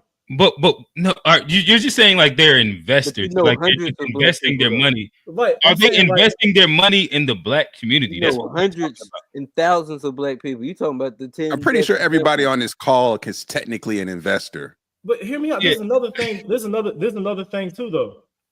If you don't invest in the black community, but you make your black self rich and you have a black family, that's still like. Okay, so we're not using it to build infrastructure and shit like that. I'm saying like not all of us are going to invest in the community. So are we obligated? Like getting money with no strategy is like who is going to invest in the community, Trey? No, the strategy is getting you to don't the know bread. nobody. You don't know nobody who you think would invest in the community, John. I think we should highlight the motherfuckers. You want to feed your bread to the ducks? Feed your bread to the ducks. Like there should be. It's your bread. Like, it's your bread, bro. You want to make bread pudding with your shit? Make bread pudding, bro. I really don't Trey, understand. We're bro. not anti-emperor. We're not throw that bitch in the toaster. Throw it in the toaster. No, Trey. We're because if you're really about reparations, but hear me out, bro. We're reparations. If you're really about reparations, imagine niggas getting mad for like saying, "Hey, we should put money aside for the black community." Like that's all niggas are saying right now. And you like, nah. Some of them niggas gonna do it anyway. My point is, my point is, everybody that gets the nigga mad about like saying let's put money aside. Everybody that get the money should be obligated to give some of it back. Like, bro, this, like an FBA United Trust Fund, some shit like that. This is the bottom line. Right, that'd be fire. That's a fire idea. This is the bottom line. In a lot of these FBA spaces that we talk about what we're going to do for reparations, we talk about going to city councils, petitioning, delineating, like strategies, talking about specific politicians, putting pressure on them, doing call-in campaigns, doing emails, doing everything like that. We don't talk about what we're going to spend the money that we're owed after we get it. We talk about how we're going to get the money in the first place. That's why I don't like these conversations about how we're going to spend money that we haven't even fully laid out the strategy for how we're going to get there Trey, yet. Any business plan, like before they get the money, like you don't owe a business plan for the money that we owe. If we're not applying for a loan, we're coming for our check. That we America is a business, and if we're going to get the money we owe, unless we're going to get guns and take it, we have to diplomatically get it. So what you, John, if I owe you 100 bands, can I ask you what you're gonna do with the money, John? And but Trey, unless what if you're not doing it for them, you're doing it for Trey, if you if I owe somebody 100 bands and I got it, and they just be like, "Can you give it to me?" and I don't feel like giving it to them, what's the only way I'm gonna give it to them? Unless they run up with some guns and take the money, and we're not prepared to do that. That's why that's how America. That's how America does it. But that's why we have these disagreements, bro. The next part of the conversation where y'all haven't like completely fleshed out how to get reparations yet either. Like every time I like ask like a lot of like linear direct questions, even with that, and that's again like this is where I believe that the good part about like asking the questions, it gives like people that don't have the same idea and same viewpoint, it gives y'all the outside perspective in which it can exploit holes. Honestly, bro, I just think it's really honestly, bro. If I have to explain to a person that it doesn't matter what we do with the money because it does matter to us, if we trying to then honestly, I think that it does. It does matter. Like if we get the money, if you're doing community for sure, like it does matter what we do with the money, Trey. It's not the reparations isn't the end of it. Is that the end? It's like we get the reparations and sayonara, happily ever after. Is that there's way more to the conversation after we get the reparations. Even if I believe we're gonna get them, what happens next? I don't think we're to that point yet. We have to be like if you believe we're gonna get there. Yes, if you like Trey, right, you just gonna you playing basketball and you hit a shot. Guess what the coach gonna have you do? You gotta run back on defense. You gotta get prepared for the next possession. That's just a natural thing of game and competition. Like once you make a move, you have to be prepared for the next. Don't any good organization have like 1 year, 3 year, 5 year, 10 year projections, plans? Like it's never like just an like once we get here, after we get this, then we're gonna like start planning again and doing shit. This is like if you're in bondage and you're talking about how you're gonna decorate your house once you get free. Nigga, we need to get off this plantation first, and then once we off the plantation, we're gonna do what we're gonna do. Well, y'all niggas, you see what happened once we got off the plantations, Trey? Yeah, we got out of the chains, and the physical chains, and got exploited again. Would you rather just go back in slavery then? I'd rather have a plan for the next time. Would you rather go back in slavery? I'd rather have a plan. Would you sacrifice? Would you prolong getting off the plantation? Why is it? Why are y'all like against like just having a plan? I said have like a plan for the black community. Like, I what, said I have don't a understand what's the pushback on that. I don't know that long all the way back to being on a plantation. Like, because this is if we say, hey, let's have a plan to help the black community. What, like, I don't understand. Like, what's the like negative part of saying that? Because right now we are all hands on deck figuring out how we're going to get the money in the first place. So if we haven't even figured that out, and someone wants to come in and make the topic of the conversation of how we're going to spend the money, and I know in my heart that once we get this money, all the other stuff is going to fall into place. Bro, hear me out. When we've had money before, we did fine with the money in our own community, but we've been economically deprived. We have black entrepreneurs everywhere creating that thing with the pulling water out of thin air, all of our inventions. If we put money behind that, then all this stuff is going to work itself out. But the most important thing we need to be doing right now is figuring out how we're going to get this money. Because I think a lot of times people use this as a stalling tactic or a time-wasting tactic to discuss how we spend the money because they don't believe we're going to get the money in the first place. So it's just a way for them to like badger the people that actually believe in. That's how I see what y'all. Or you can operate like most organizations, or just like operate like most organizations where you have because y'all don't believe in it. Y'all don't believe that we're going to get it because y'all ask questions all the time. Johnny keeps saying he does, and like asking a question. Like the thing is that like any successful organization has different subgroups that have different goals. Like and they can answer how questions. a business works in general. Like you would have committees that deal with specific things.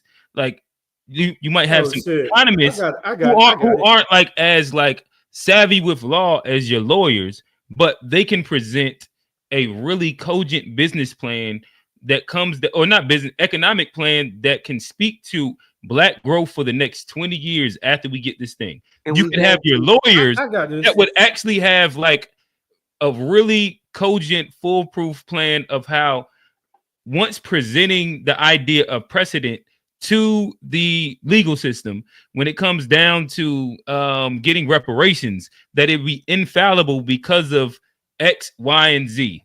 Like, like I imagine that's what you would have like your lawyers working on. Like everybody, hear me out, bro. To focus on the exact same thing. Because it's like an over what we gonna do with the reparations.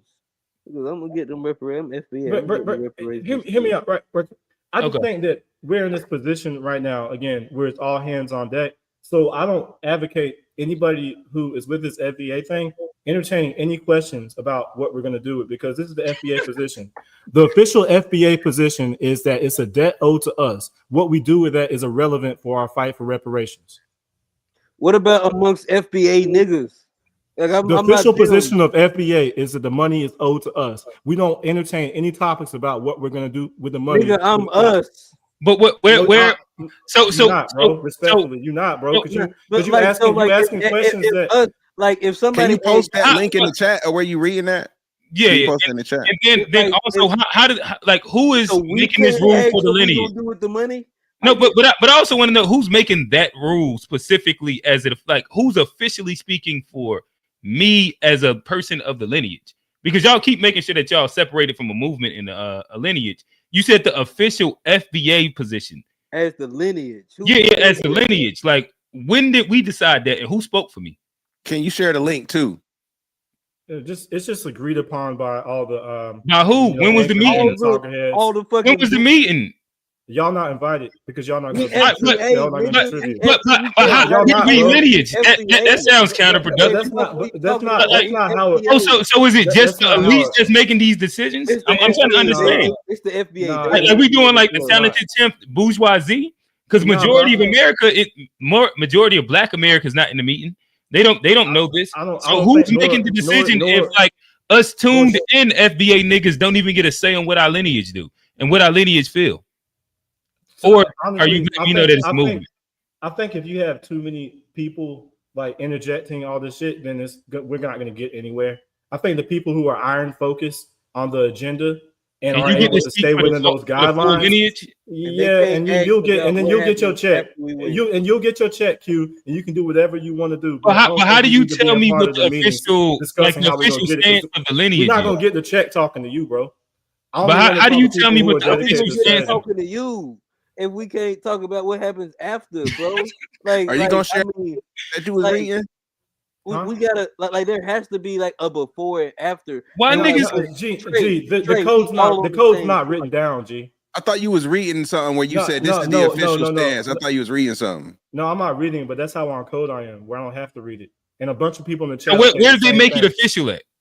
Like, how do I know where like niggas is deciding the shit for me at? Like we're you have to be on code. You have to be on code. Or are you making this shit up like right now? No, for real. Like, bro, Trey, you are a funny nigga, bro. I'm not even gonna lie to you, bro. Because you don't have to say like official. Like you can say like, or you can say like within the FBA movement. Trying or what, bro? But you a funny nigga, bro. Because I don't even understand.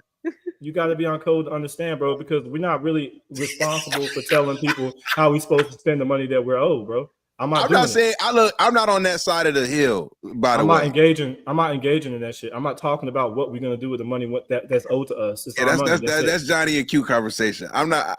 Look, like I say, you do what you want with the bread. Throw it to the ducks. Throw it in the toaster. Whatever you want to do. It's our money, or invest in your community, which a lot of us will. Or you don't think nobody will? Get that shit back to the white man. You don't think? Oh, is that what you're gonna do, Q? That's not what I would do, but I think. Oh, is that what you're gonna do, G? My bad. Let's y'all didn't give me a plan. What's your but hold on. Let's real quick. Do you think that it's hard for me to have a plan? I don't know how big the check gonna be, so I can't make no promises what I'm gonna do with it. That's the point too. I wonder how much of Black America is financially literate and makes really great financial decisions. How many rich Black people buy a house in a white community?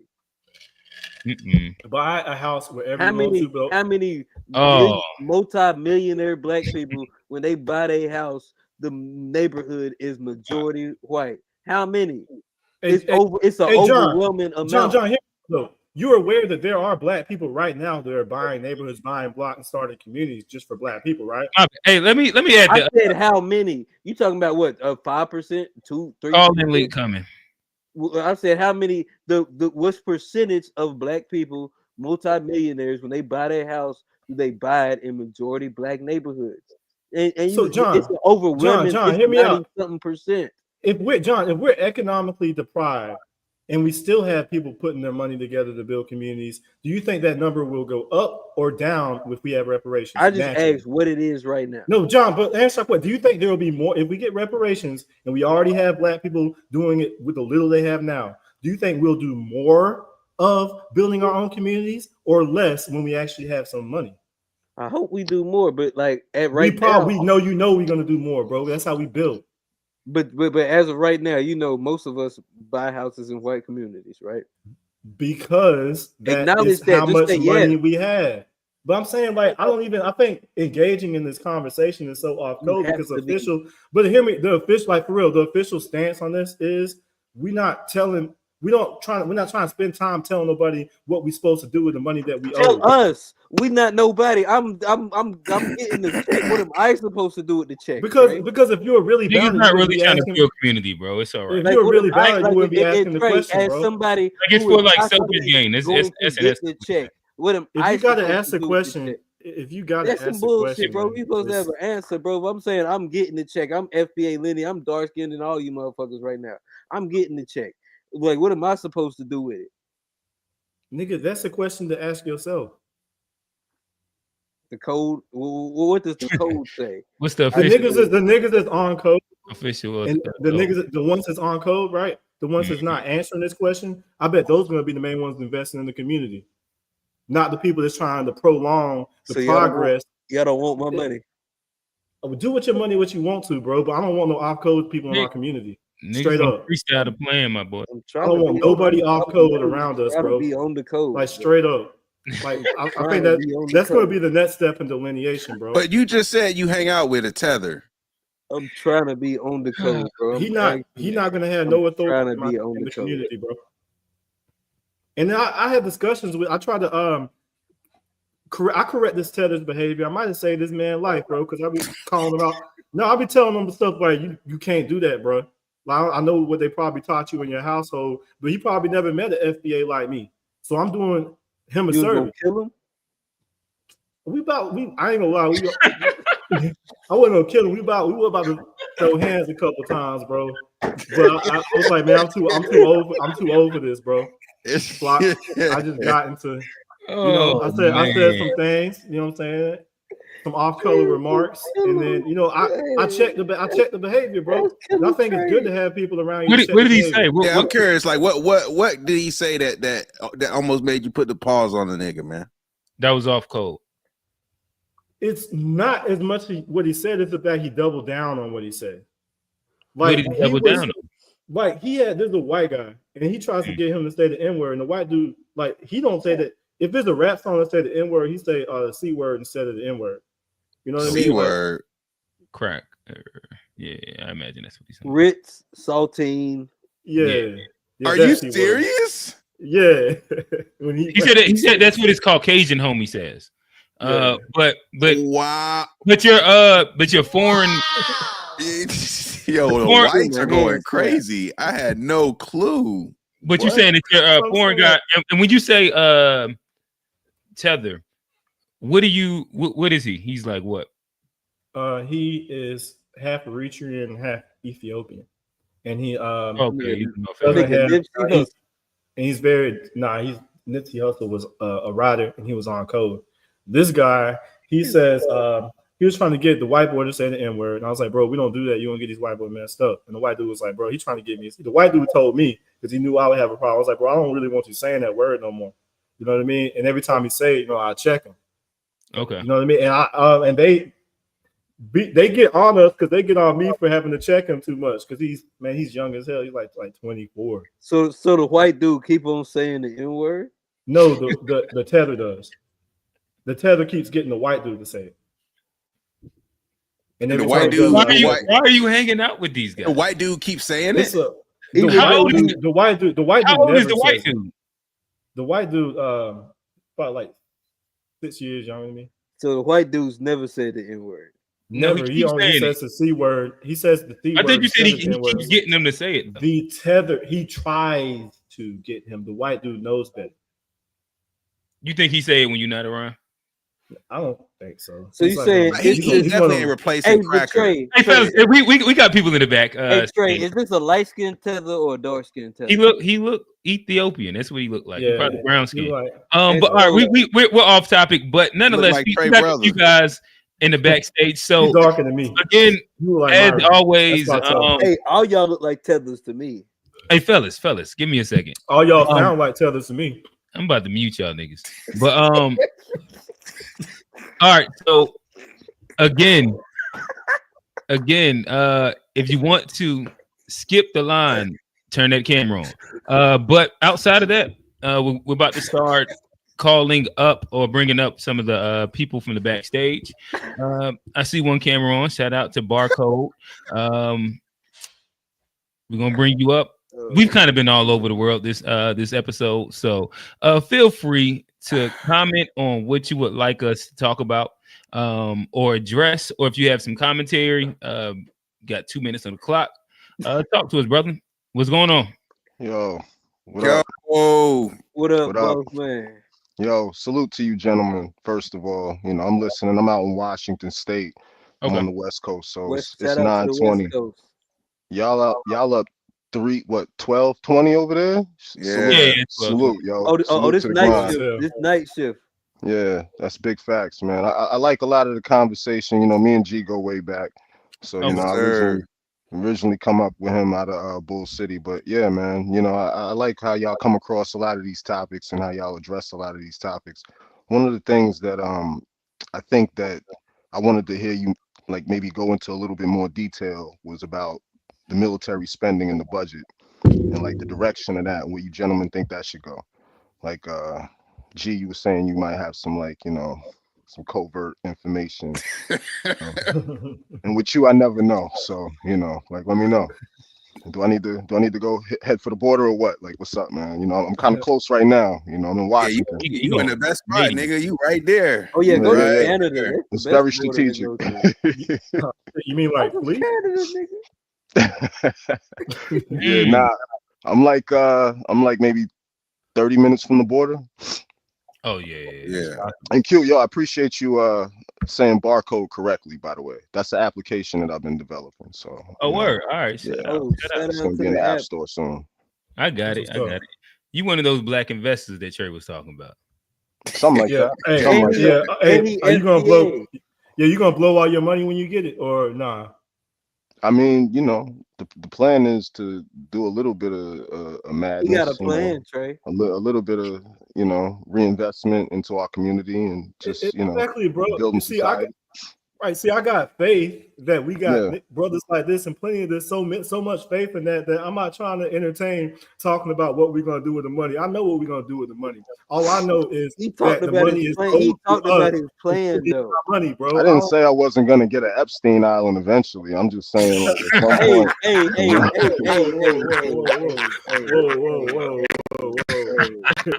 G know I'm playing.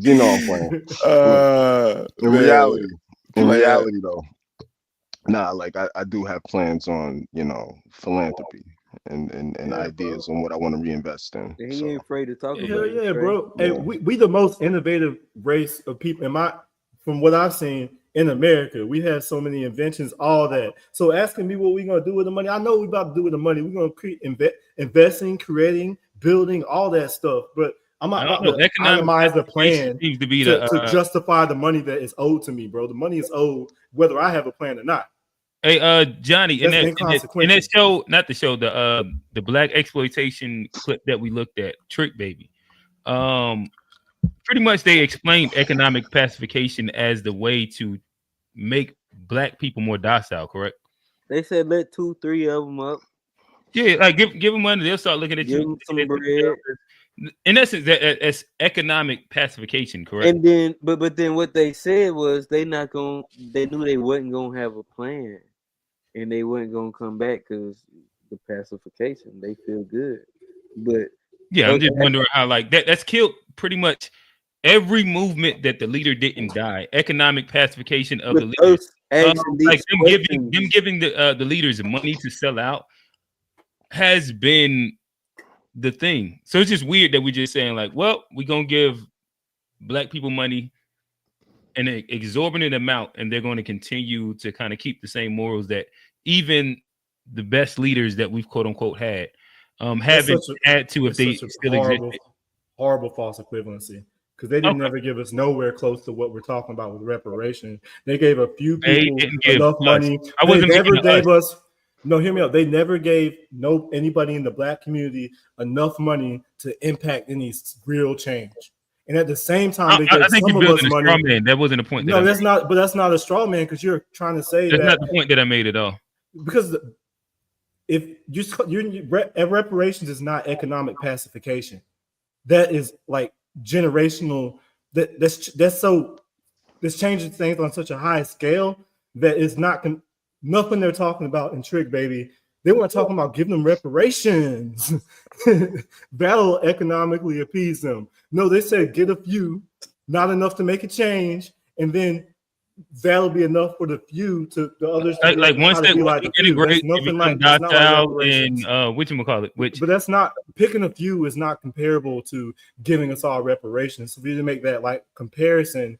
Well, no, I was just speaking to an example of economic pacification. It's not an example of nothing with reparations. Well, Trick Baby was an example of economic pacification. Like, if you agree or disagree with the example, like that's kind of like your prerogative, but that's something completely different than what actually happened inside like that clip. Nigga, Trip Baby was not talking about reparations. It was talking about and again, like this is another straw man that you're making.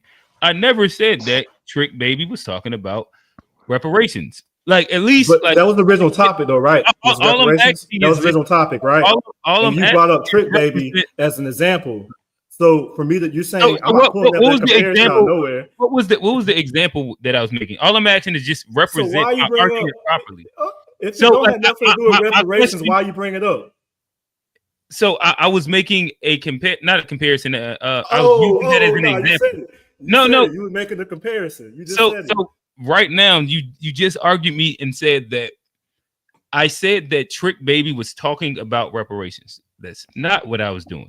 I was using it as an example of economic pacification.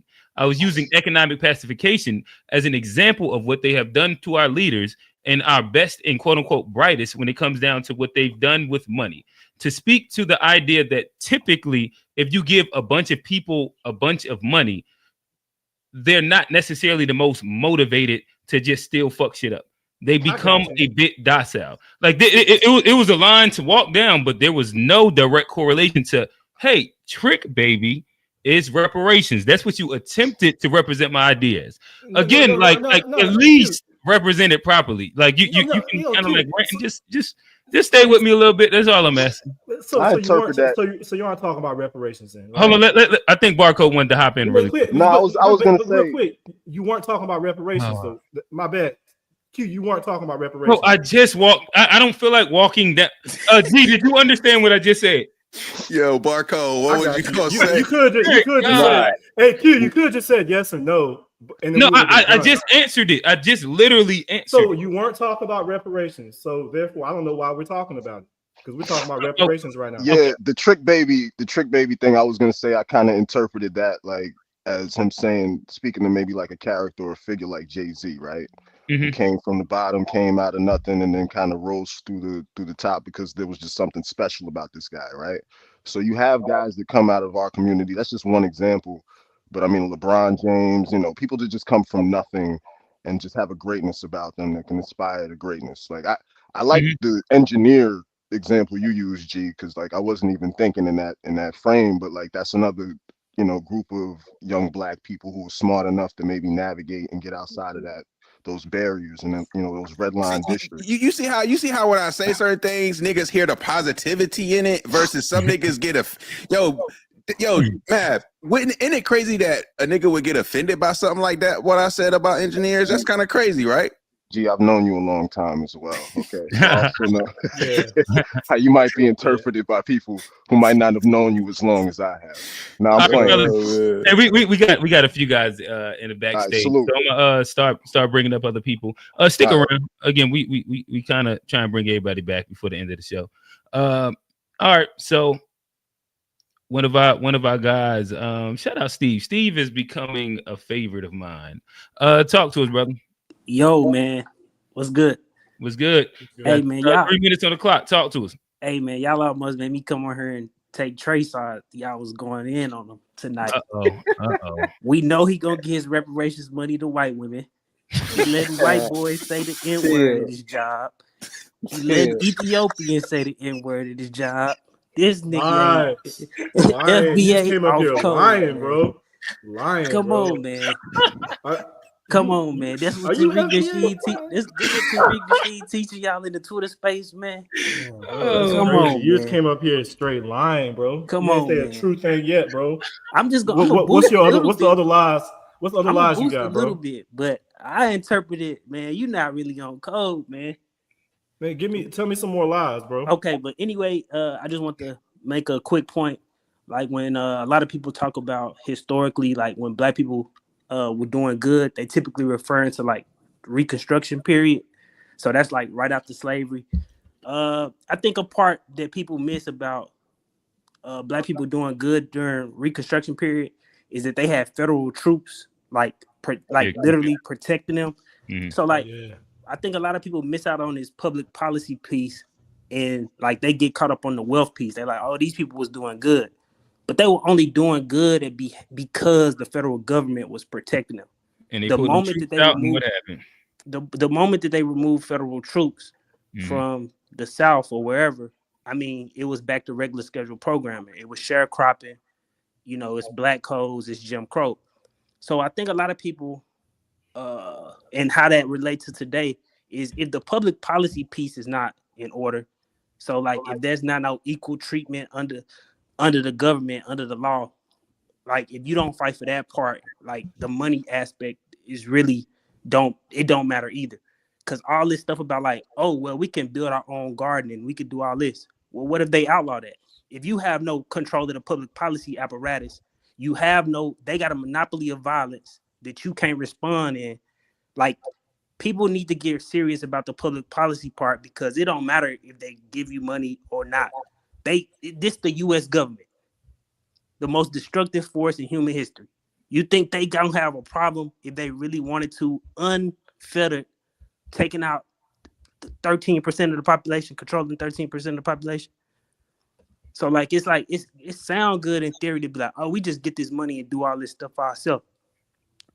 They still gonna have the electricity lines, they control the water, they could like everything that you think about.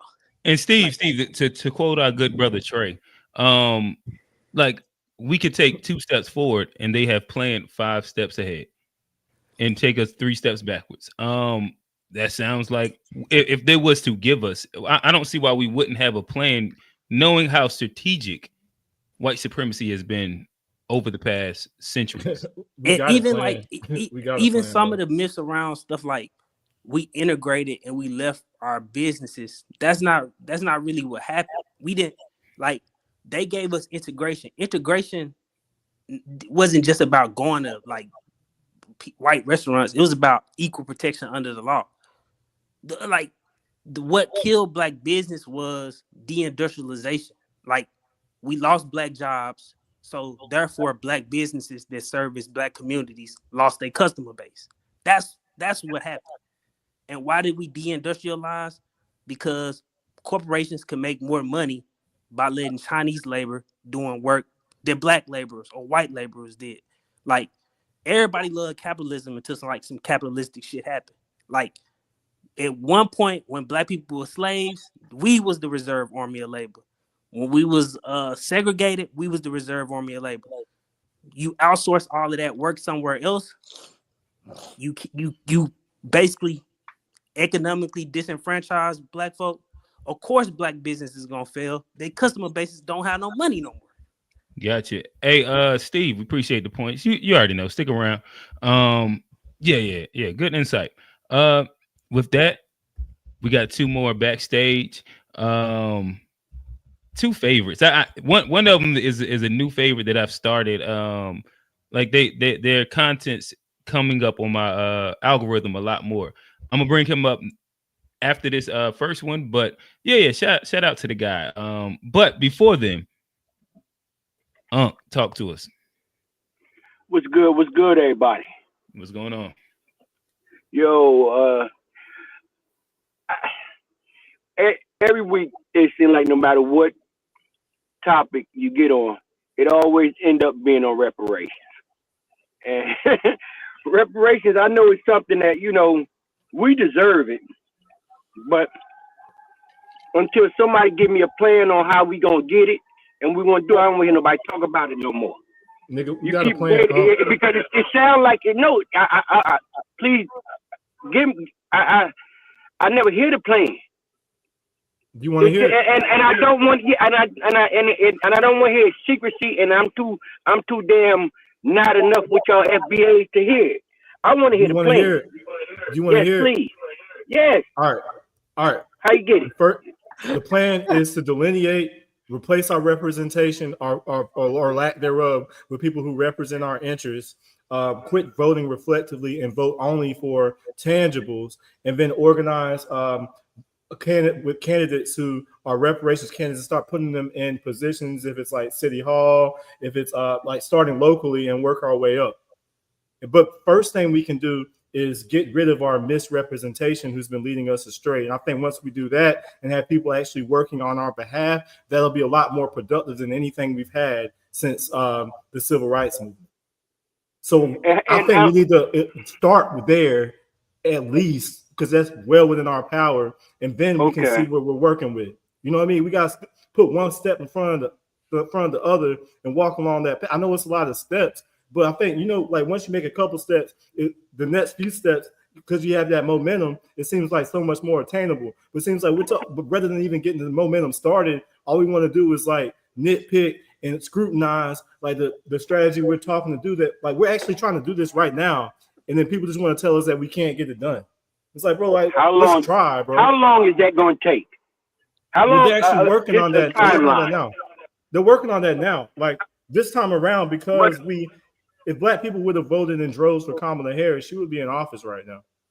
Like if we would have came out, but the grassroots did not get behind her the way we would got behind Barack Obama. There wasn't a big drop in voter. Like I think it was like less than compared to Barack Obama.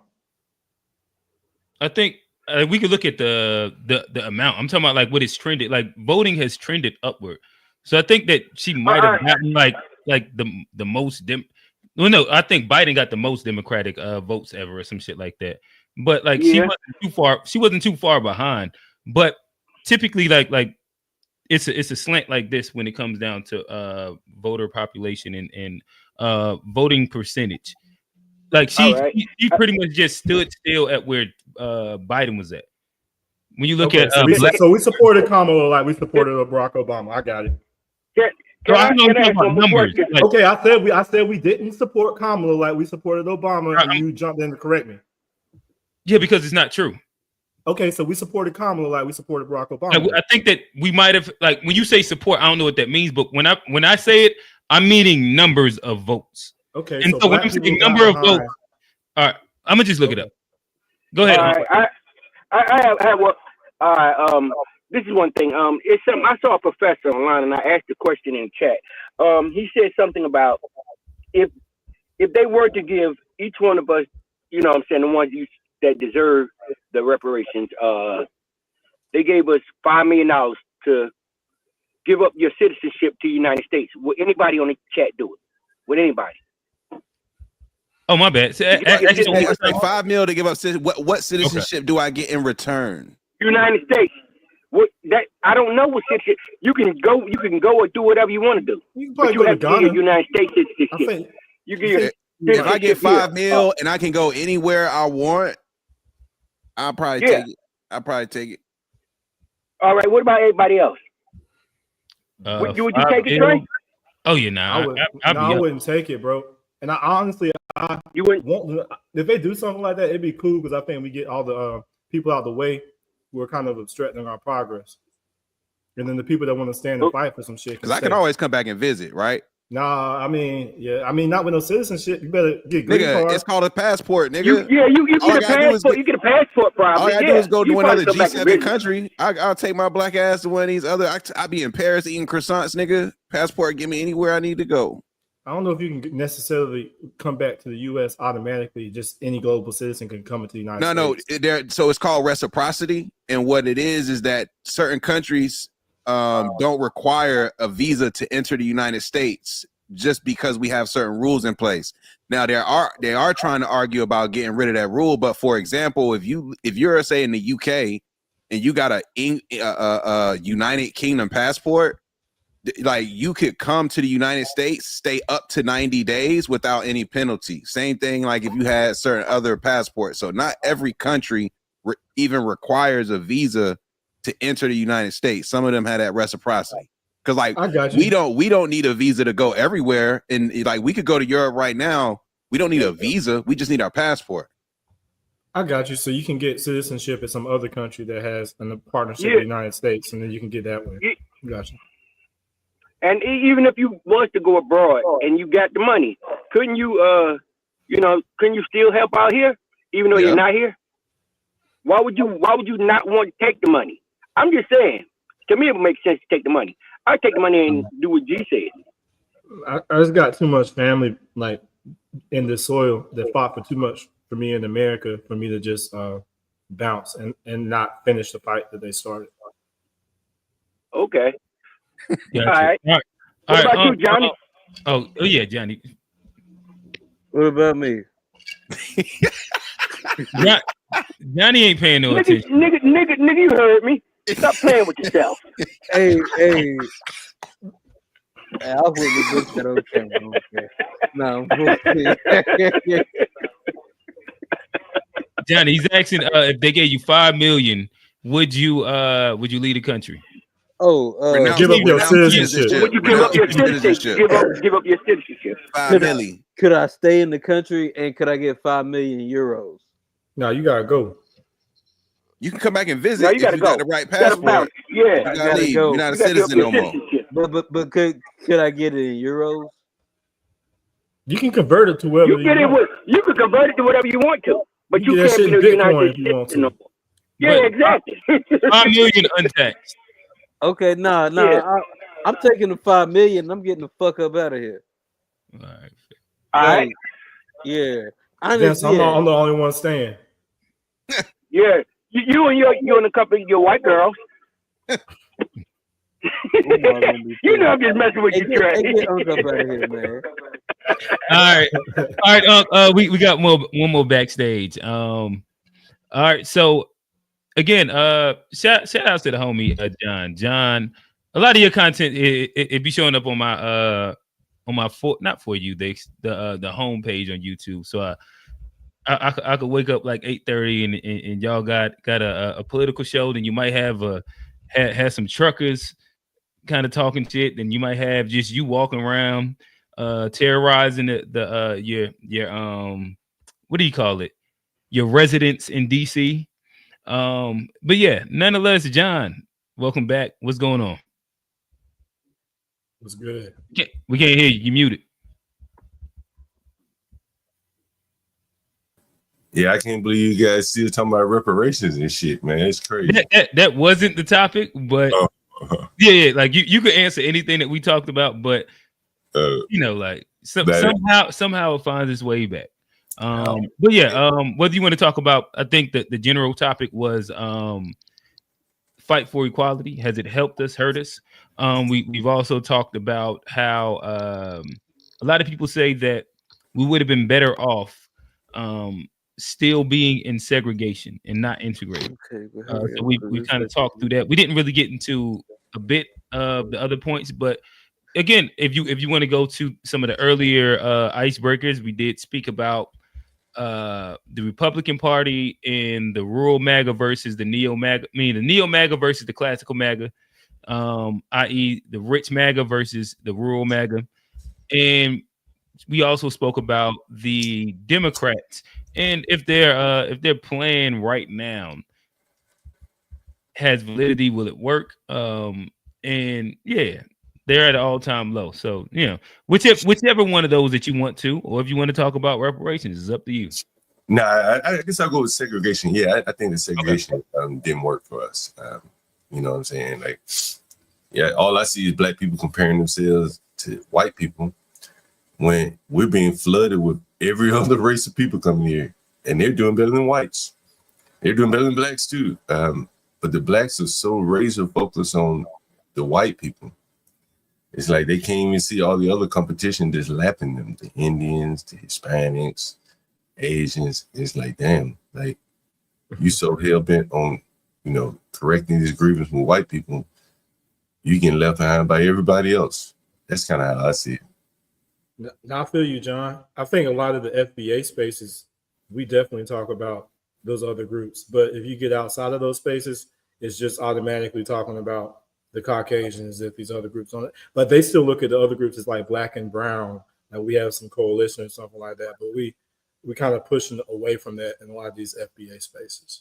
There was never a coalition. If you believe that you propagandize, any black that believe that would really seriously propagandize. But you hear them all the time, black and brown, black and brown. I've never heard a brown person saying brown and black. Right. Never heard that before. Hell, they'll start speaking Spanish where you can't even understand what the hell they're saying. They definitely don't. Right. They definitely don't say that in their homelands. So, it's very interesting to me. It seems like the blacks who been propaganda for a very long time. Segregation may have been part of the start of it. You think there's any break in it? I was talking to my mother. She's 74 years old. And I asked her about segregation. And she said, I wish we had kept it just the way it was. And she had the choice to go to an integrated high school, like her last year of school. She chose to stay in her segregated. And I think blacks don't know what they lost. It's like the unseen. You know what I'm saying? You know what you gain or what you lost by accepting segregation or integration, but you don't know what you lost. You know what I'm saying? And what you lost, you probably will never get it back at this point. But can I ask real quick? Would you live, John? Would you give up your citizenship for $5 million? Nah, maybe 100 million. All right, I dig it. All right, so nonetheless, that yeah, I think we over 3 hours. So again, anybody that's familiar, anybody in the back chat, if you want to hang around, you know, we're going to consistently do the after show. Oh, we got one last guest that we'll bring up before we finish off. But yeah, I guess I'll do that. And any of the guys, if you want to stick around, you know, we hang in the chat a little bit afterward, and we can kind of continue this conversation. But outside of that, we'll bring up one of our favorites before we get out of here. Kofi, talk to us, brother. Yeah, I pretty much enjoyed the banter, the back and forth, but I'm going to speak more towards I think Trey had a hard time figuring out what DEI is, and I want to talk about, you know, black businesses. So basically, Trey, I don't understand how you understand what DEI. If you're not a straight white Christian male that is not handicapped, you're DEI. So you could be a handicapped white man. You could be. So we got to be lumped in with the handicaps and the gays. Everybody that's not a straight white male, a straight white Christian male that's healthy and able-bodied is a DEI. And any programs or anything for those people that's not a straight white male that's not handicapped, it's DEI. It's really that simple. But Kofi, you don't think it's kind of insulting that as a black man you have to be automatically lumped in with LGBTQ? Well, you got to talk to the powers that be. I'm asking you, like, as a black man, you don't think that's like kind of insulting that you have to automatically see yourself in unison with trans community? Well, yes. Well. I mean, there's gay people in every so-called community, in every race. But this is how the white power structure and the conservative movement works. The conservative movement is in this country. Conservatism is basically protecting white male Christianity and masculinity. That's what it is. That anything that doesn't fall into that particular line is DEI, right? That's why we have a constitution. That's why there's a lot of amendments in that constitution, and which are liberal amendments. Because hey, look, this is not protecting me as a black man. I would like to vote. I would like to do business of my choosing. I like to walk and go wherever I want to go. You know what I'm saying? So a conservative aspect would be like, no, we're going to put Jim Crow. We're going to do redlining. We're going to do all these other things. So again, that's what all DI falls into. And I know we spoke about this last week. But basically it seems that when it comes to, again, I'm more of I think Johnny touched on it too. I'm more of there's nothing wrong with integration. Our problem with integration is that, again, I'll say it again, we think white ice is colder.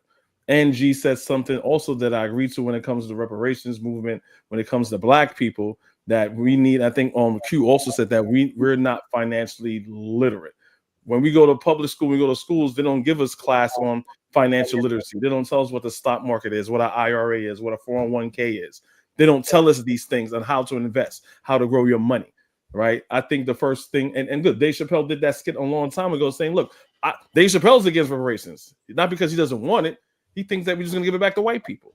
So he says we need to come up with a plan to do something with this money, because reparations in the word alone is it's to repair what has done to our African ancestors that they brought us over here. So this money that when white people give it to us, this is the money that we're going to give to y'all to repair the damage that we have done to you.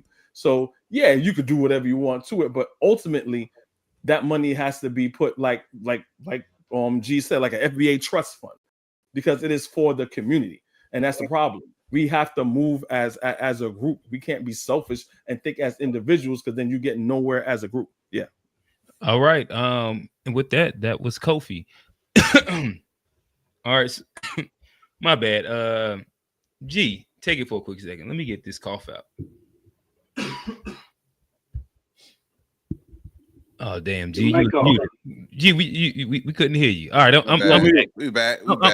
I'm back now. I just had to get that quick little cough out. All right, but so nonetheless, this has been Unpacked, presented by the To Be Fair Show and the G-ish podcast. As you see him at the top, that is G, host of the G-ish podcast. We also stream on the G-ish podcast page as well as the To Be Fair Show page. Beside him, FBA Trey, aka David Walker, aka CassiusTrey. Below him, Johnny turned his camera off. I think Unc said that that's a joke. But nonetheless, Johnny, 1/3 of the To Be Fair Show. Beside him, again, make sure that y'all check out his page, The Urban Landlord. Make sure that y'all check him out. He runs content 24 hours a day, a bunch of different streaming. John Gott, or Galt, Kofi, again, has his own page. Make sure y'all check him out. Good content. Unc, one of our favorites, and Steve, he come and he drops bombs. With that said, shout out to the chat. You guys have been active. It's always love seeing y'all interact and tell us what we don't know, right? And with that said, this has been a great episode. Peace.